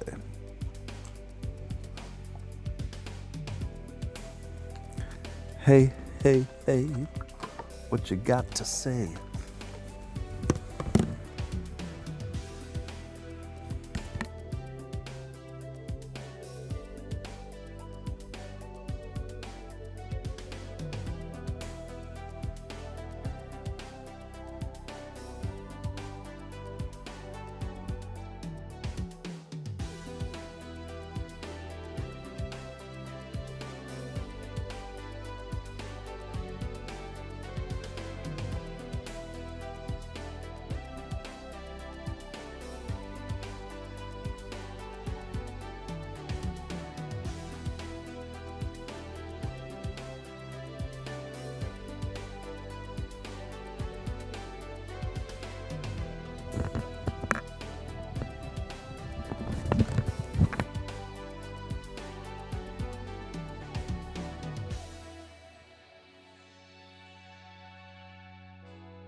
Yeah, Ethereum Classic is really smoking now, guys.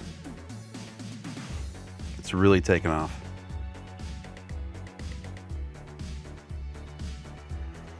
Ethereum Classic is up to, holy smokes. It's up to $141 now. It's over $141.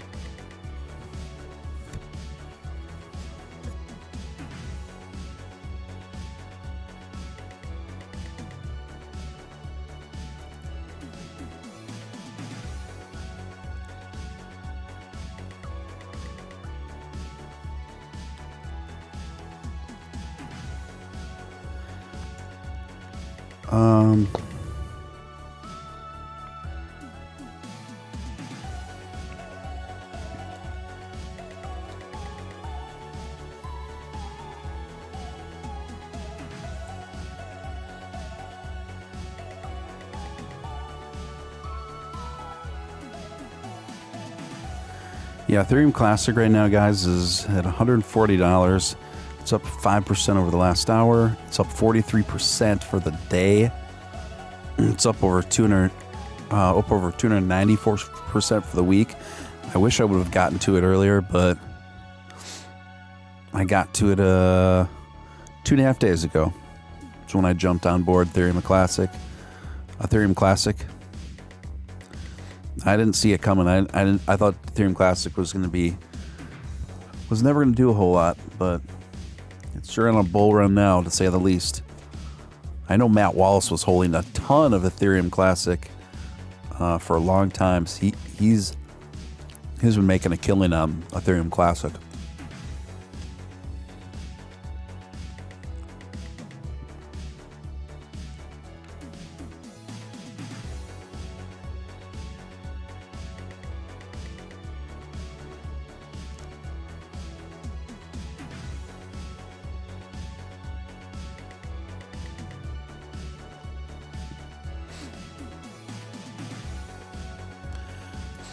Jenny Garth from 90210.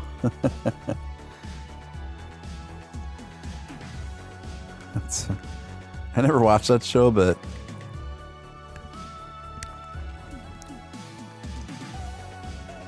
I remember hanging out with girls who did.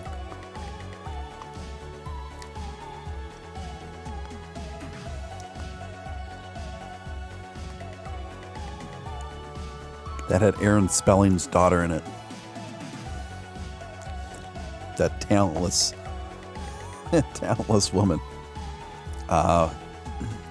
Spelling, whatever. What was her first name? Tori Spelling.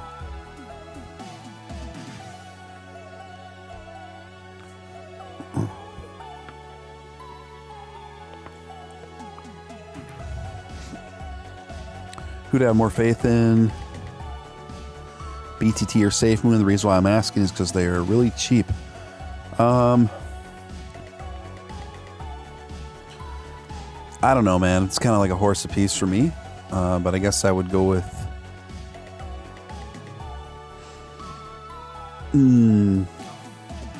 I don't really care for either, but I guess I'll just go with SafeMoon, honestly, because I think it's a riskier bet, but the potential gains I think would be higher. Not financial advice. Just make sure, don't be afraid to sell and make your money and move on.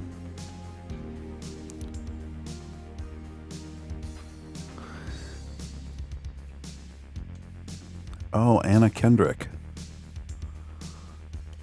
Let's see here.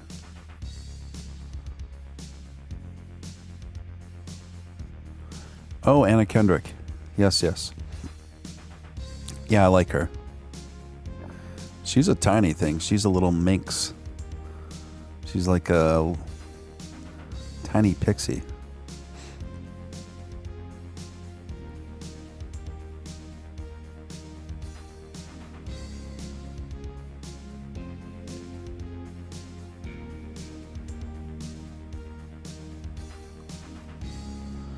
I used to have a celebrity crush on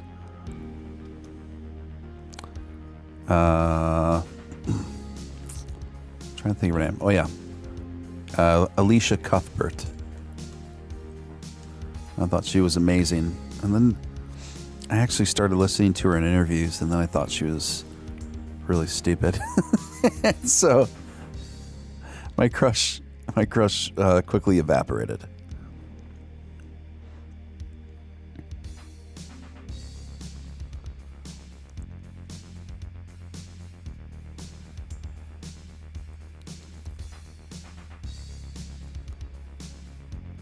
Crypto Twitter folks all call it with the old dino coins pumping. Makes sense. All the old bags have tons of them around. Yeah.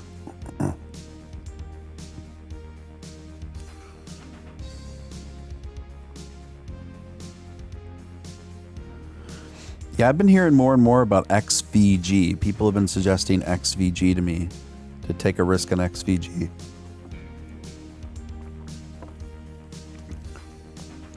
I don't know. I got to do more research on XVG, bro.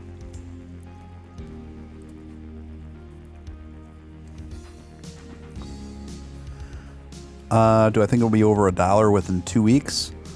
Unlikely, but possible. Unlikely, but possible. Do I think it'll be? Well, do I think it'll be? I think it'll reach $1 within the year for sure. Within 2021. I think it'll probably almost for certain hit $1 within the next 6 months, but within the next 2 weeks, pretty tough. Could happen though. It could happen. Alicia Silverstone from Clueless, of course. Yeah, she was a classic beauty. Alicia Silverstone. And Clueless makes me think of Snoop Dogg's, my favorite line from a Snoop Dogg song. And that is, Snoop Dogg is rapping in a song that he did with Pharrell. And the line is, "Come on, baby girl. I came to do this. Let's hurry up and finish so we can watch Clueless." And so, yeah, Snoop Dogg's a Clueless fan.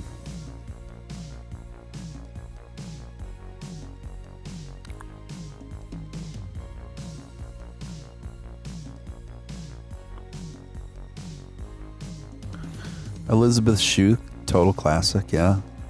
Back to the Future.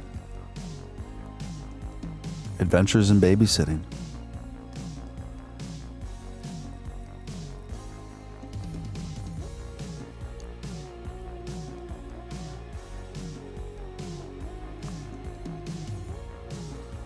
Sounds about right, Jimmy.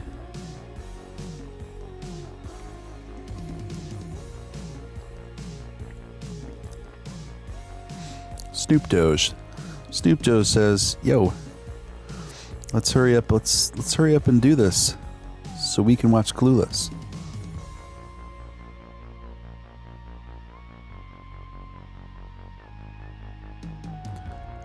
I don't know if she's still in the room, but I don't know if I acknowledged the last super chat or not.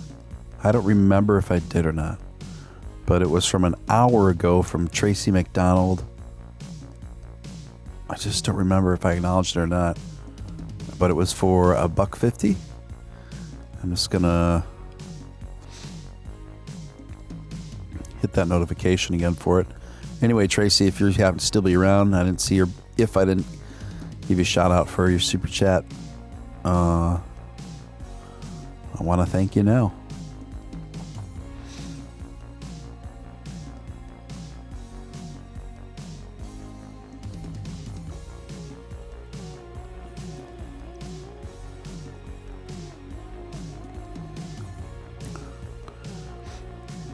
Oh yeah, you're East Coast, man. It's just going on 5 a.m. by me, man.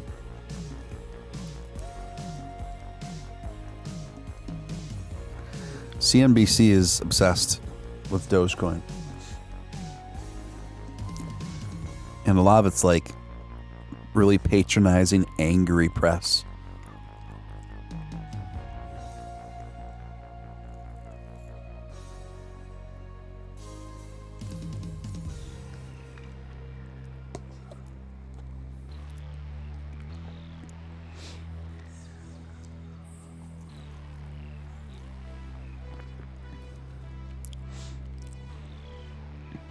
That's good though, because it just familiarizes the mainstream more with the coin. Over and over, Doge, Doge, Doge, Doge, Doge, Doge, Doge. You're seeing a lot of Doge hate because we're winning. Just goes with the territory.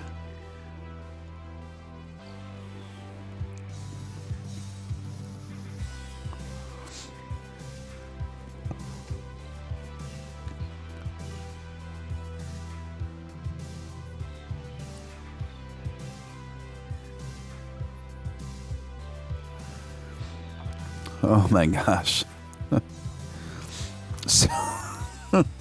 So there's this reporter. I've actually watched him a couple of times, but it's been a long time. He's on. He's on. What is that one?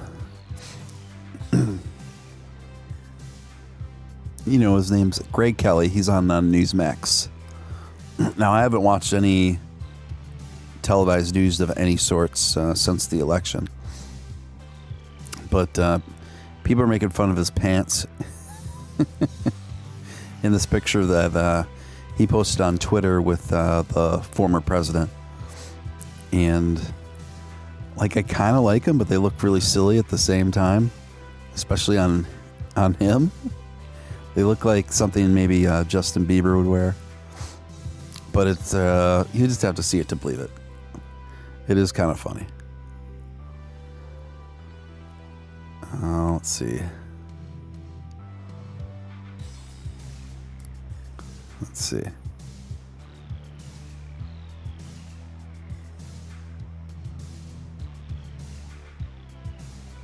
That's not the right one. Okay, there we are.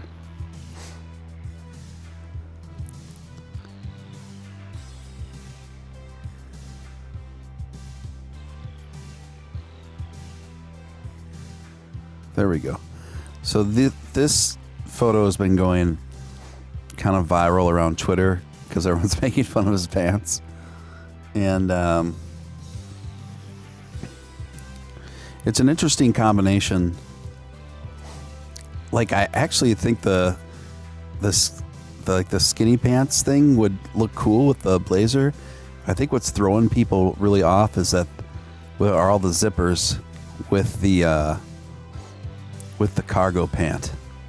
I think it's the combination of the cargo pant and skinny jeans all in one go. I think that's what's freaking everyone out, you know?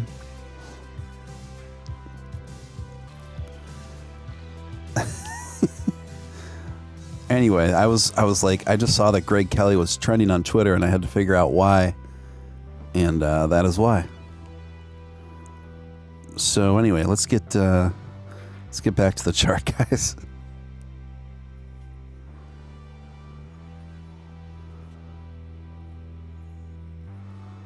Alrighty. The chart's a little too big now. Just a second, guys.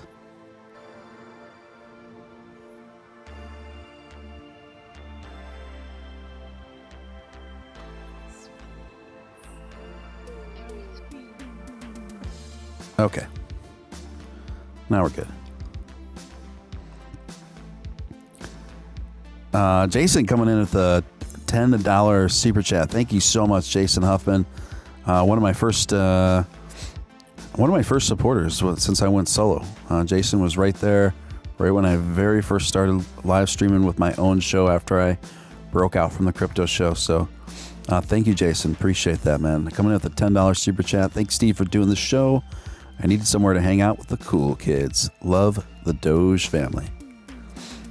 Thank you so much, Jason. And then Tiffany 89 coming in with a $9.99 $9.99. Thank you so much, guys. Thank you for your generous super chats. Really appreciate it. Really appreciate it.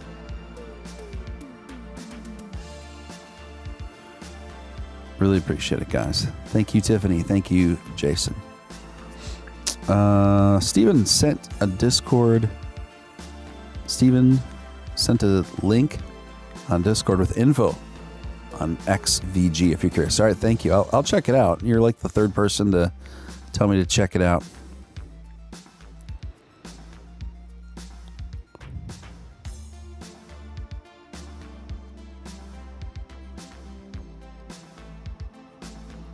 Doge Leprechaun, stock people seem to hate crypto. Yes, that's largely true. Maybe 10% of stock people don't hate crypto and they're involved with it. But yeah, they seem to frown on it. Hamada coming in at $2. Thank you, Hamada. Thank you so much. Appreciate that, man. I begged you to do your own show when you were on that other show. Jason said yes.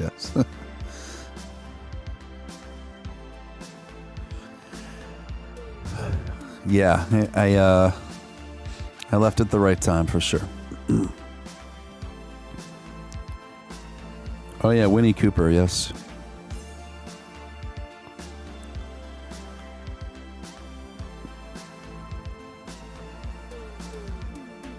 Pointing to the moon, I love it. I love it. I get it now. Got it like a little Doge sticker pointing to the moon. That's awesome. Thank you, man.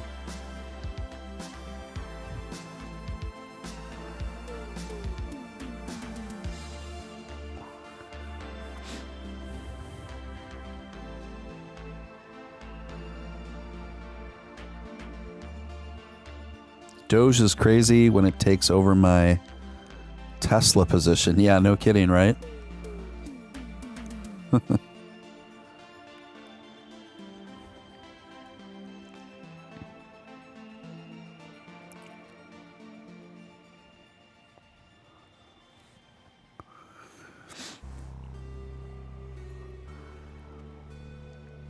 Yeah, so it'll be interesting to see, guys, if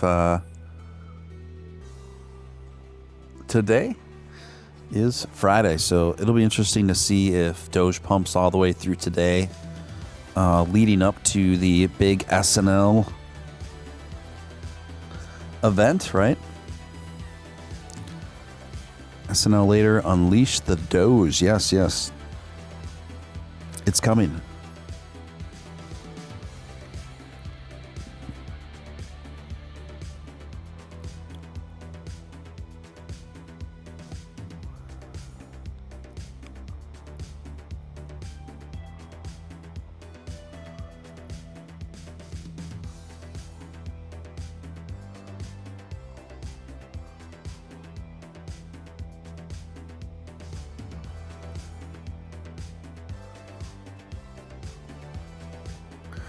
Hey, good morning. Good morning in Florida there. Welcome aboard. Welcome aboard.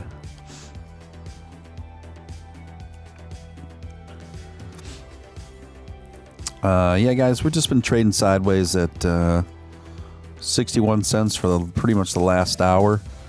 And like I predicted, I don't really see this changing. I think it's going to toggle between 61 and 62 cents until probably about the next, honestly, hours, until more people start waking up in the States and looking at their phones and doing some trading and checking the news cycle. Then I think we could really see some movement in 3 or 4 hours. I think it's possible we could see this thing get up towards, even all the way up towards 67, 68, 69 cents as the day goes on and the evening goes on today.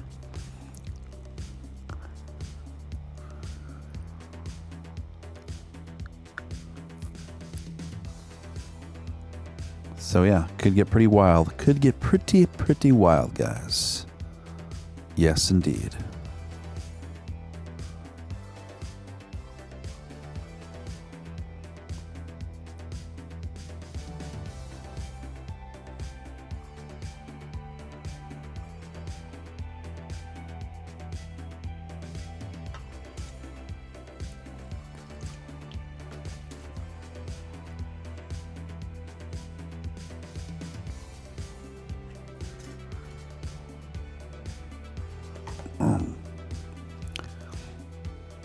Did anybody else grow up on Dr. Seuss books?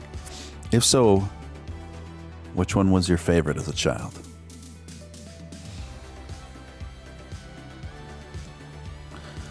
I made my parents always read Dr. Seuss books to me.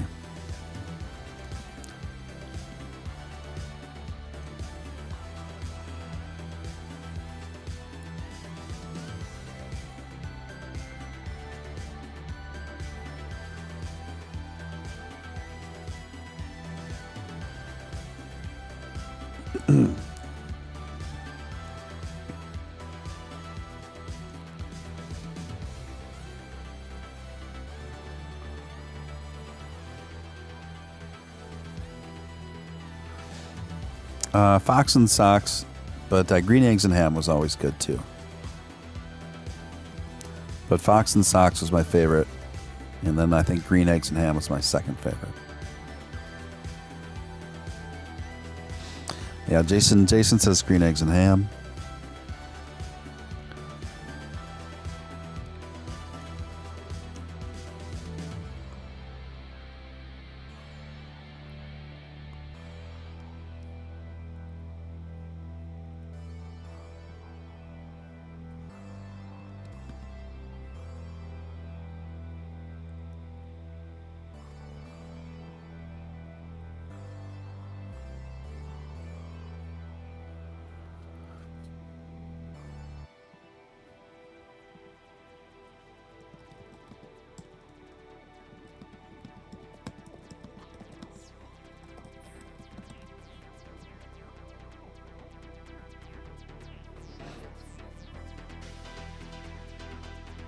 Horton Hears a Who. That's a good one. Hey, welcome back, Dylan. Dylan McDougal. Good to see you. Horton Hears a Who. I think Green Eggs and Ham is, now the more I think about it, it just sounds more epic. The way the story, the way the text of that story just kind of was paced out, right? Like the...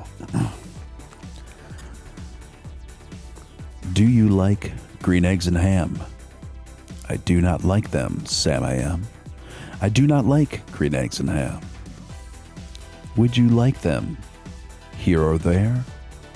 I would not like them here or there. I would not like them anywhere. I do not like green eggs and ham. I do not like them, Sam I am. Would you like them in a house? Would you like them with a mouse?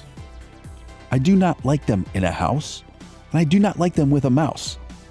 I do not like them here or there. I do not like them anywhere. I do not like green eggs and ham. I do not like them, Sam I am. Would you eat them in a box? Would you eat them with a fox? Not in a box, not with a fox, not in a house, not with a mouse. I would not eat them here or there. I would not eat them anywhere. I would not eat green eggs and ham. I do not like them, Sam I am. And I just like how it keeps going, right? And then the guy keeps going. He goes in the tirade and tells them all the places that he will not like green eggs and ham. And the guy just keeps coming back and says, well, would you like them in a car? Oh, that's kind of brilliant, actually. It's kind of like an elaborate troll of a story, you know?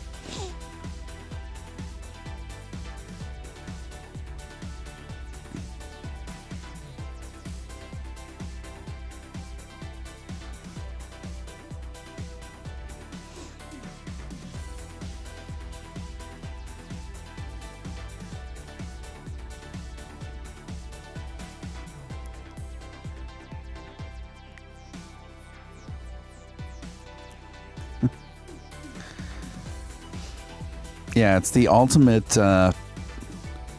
troll, right?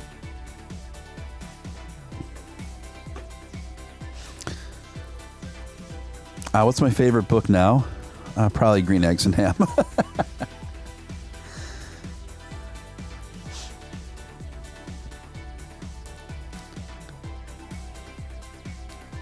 I'm going to start just having my 4-year-old daughter watch the stream at bedtime, and you could do story time. I'd be very good at it. In fact, it would have it so your kid wouldn't go to sleep without listening to Stephen Steele for about a half-hour read.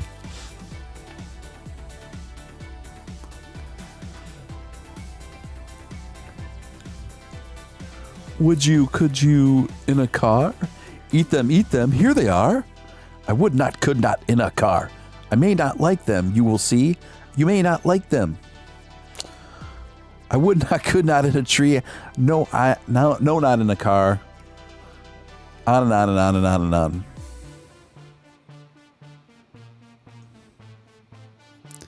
I mean, it's just amazing how long that book goes on about all the different places and all the different ways this guy's trying to sell green eggs and ham to him, you know?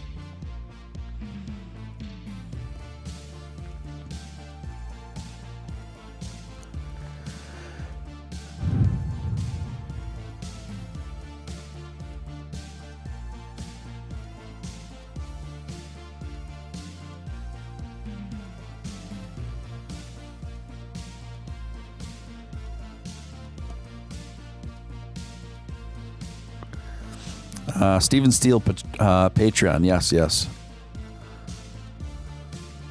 She requires like 10 different Clifford, the big red dog books, right?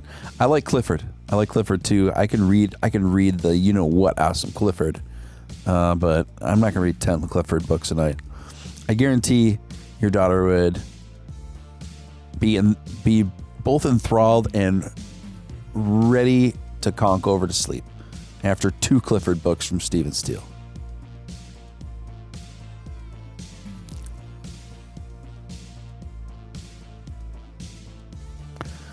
We're coming up a little bit now. 62 cents, gang.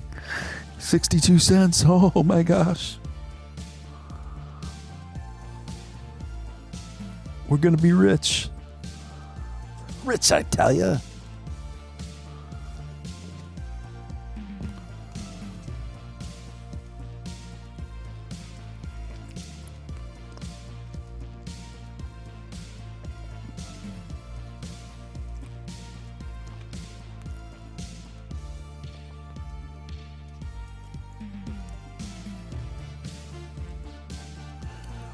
I love it.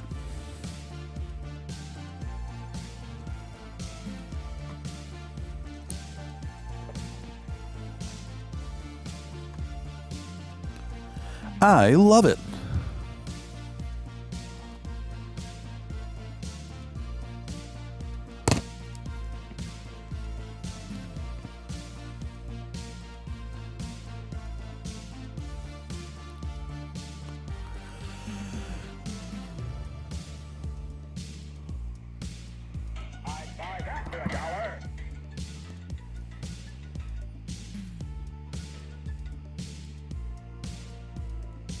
Yeah, that was the line I was thinking of.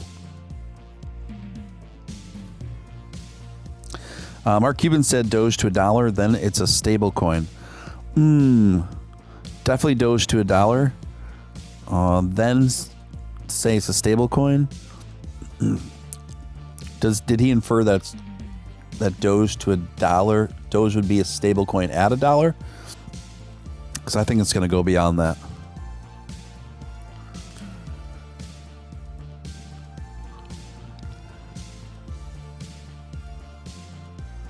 Would you buy Tiffany says, kind of reminds me of a crypto. Would you buy Safe Moon here or there? No, would you buy it if Doge didn't exist? No, would you buy it on a boat? OMG, fine. I just bought some. Please get out of my house. Sweet dreams are made of these. Who am I to disagree? Yes, I think this is a cover of that, yeah. Mark Cuban said Doge to $1 stablecoin. Yeah, I do think it's going to go beyond $1. I think eventually Doge is going to go to $5. But that will be a few years.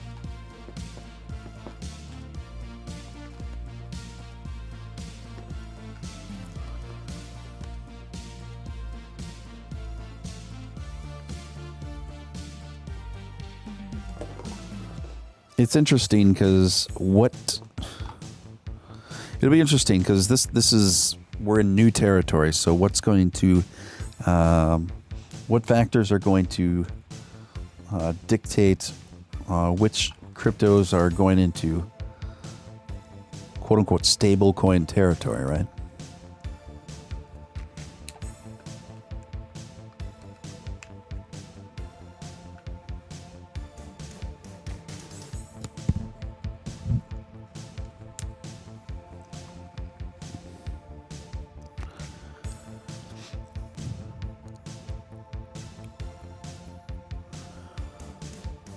I'm so much happier with Voyager. Now I'm stuck back at Robin. Why are you stuck with Robinhood?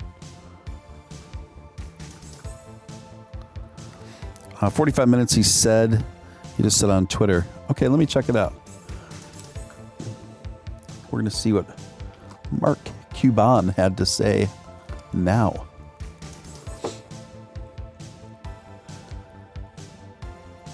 It's interesting. Like, he's a really good guy to have on our side. At the same time, like, he doesn't always get Doge, but he's very enthusiastic about Doge. So, you know, we'll take it. But at the same time, it's like, I remember when he was saying for a long time, well, you know, Doge is interesting. I mean, at least it's better than a lottery ticket. That was his main go-to line about Doge. Well, it's better than a lottery ticket.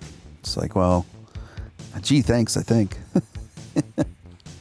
And now it's like Doge is going to go into $1 for sure, but no more than that. Or as he calls it, Dogecoin. Dogecoin. America's stable coin. Do you ever stream on Twitch? Once. I like YouTube better.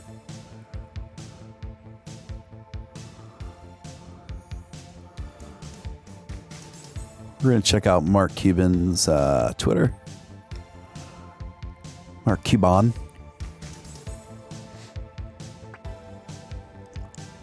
Oh, I know what you're talking about. It's from the live stream. Yeah, from the live stream that was retweeted recently with him and Rob Lowe. I assume that's what you're talking about.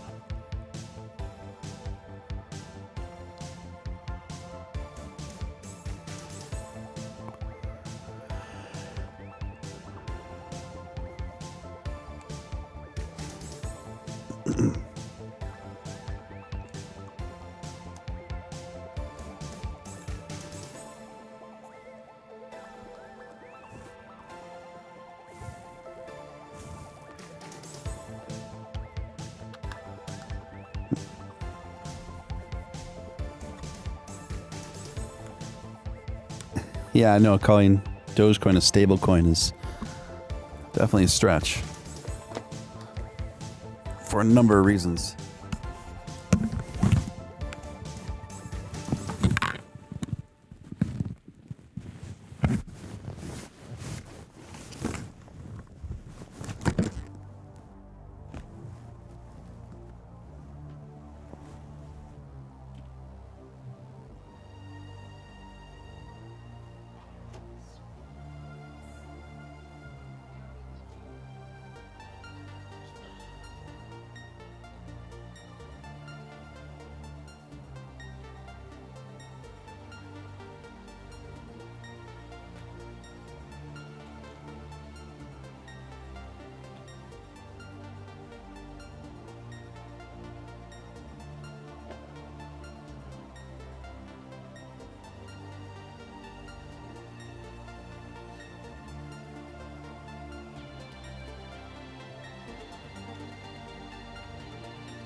I'm still here, gang. I'm just taking care of a few things.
Buy that for $1.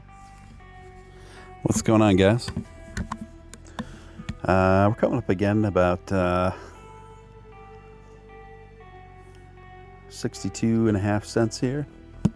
Making a little bit of movement. Had a big green candle.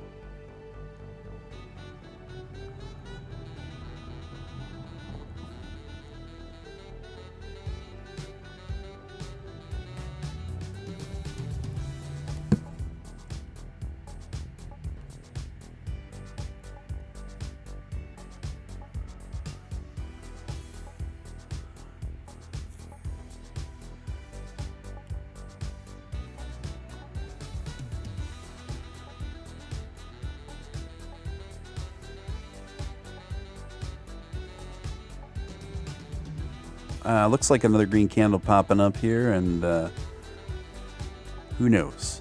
Maybe it could be the beginning of a beautiful bull run.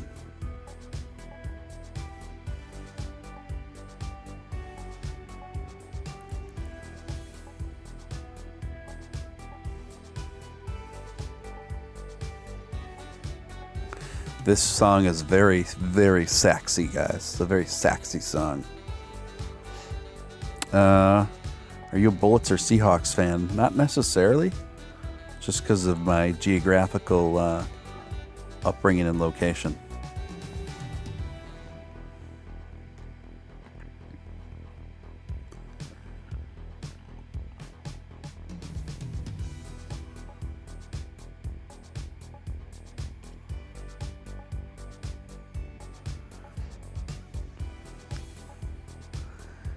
This song has a lot of sax appeal, guys.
Let's see here. Stephen, you have English and Dutch blood in you. Do you support a soccer team? Yeah. Good question. Because I feel torn between the two. You know? I feel torn between my English blood and my Netherlands heritage. But I do have relatives in both countries, and so I guess I don't follow soccer super closely, but I follow it somewhat, just because my relatives talk about it quite a bit.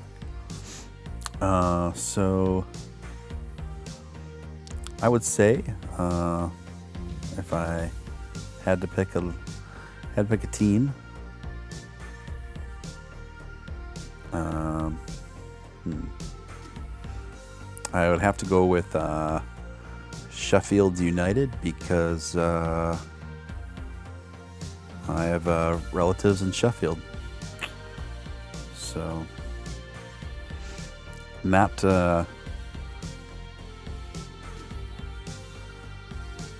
Not the most glamorous team, as I understand. The strongest record, but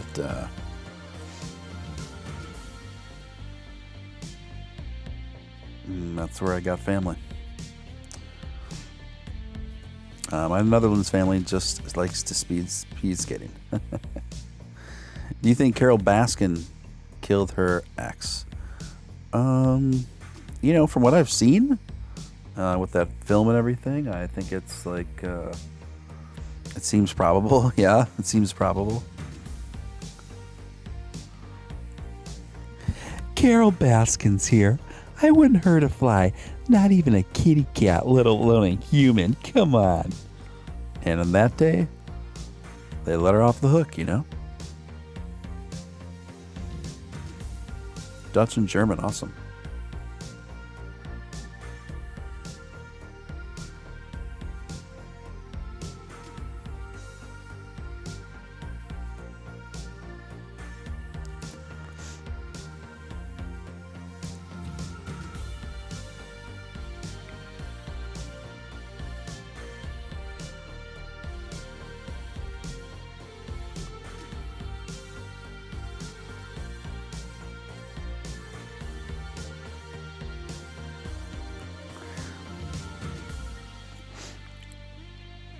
Yeah, Shane, I don't know. I mean, yeah, you're right. I just, I don't know a ton about soccer, to be honest with you. I follow mostly American baseball out of any, professional team, or of any professional sports. But, yeah, I have family out of Sheffield, so...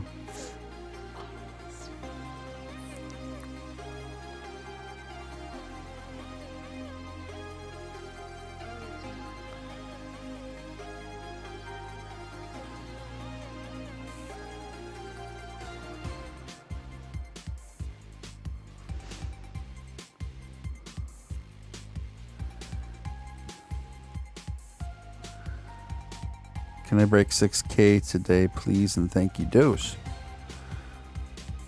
Who knows, man? The next 48 hours could be pretty wild style.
I have 5K in Robinhood and 1K on Voyager.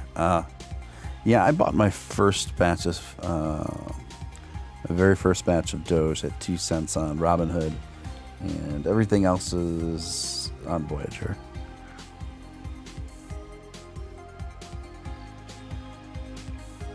And I got a bit on a hard wallet as well.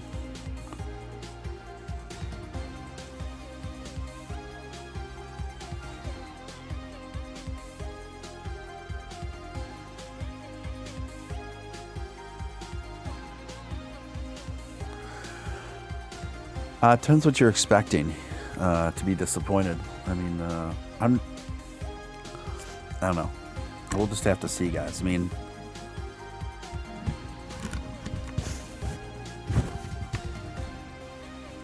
when Dogecoin went totally parabolic, it was like totally parabolic. It was in the absence of any Elon anything. So it's just, you just got to let it do what it's gonna do on its own time, you know.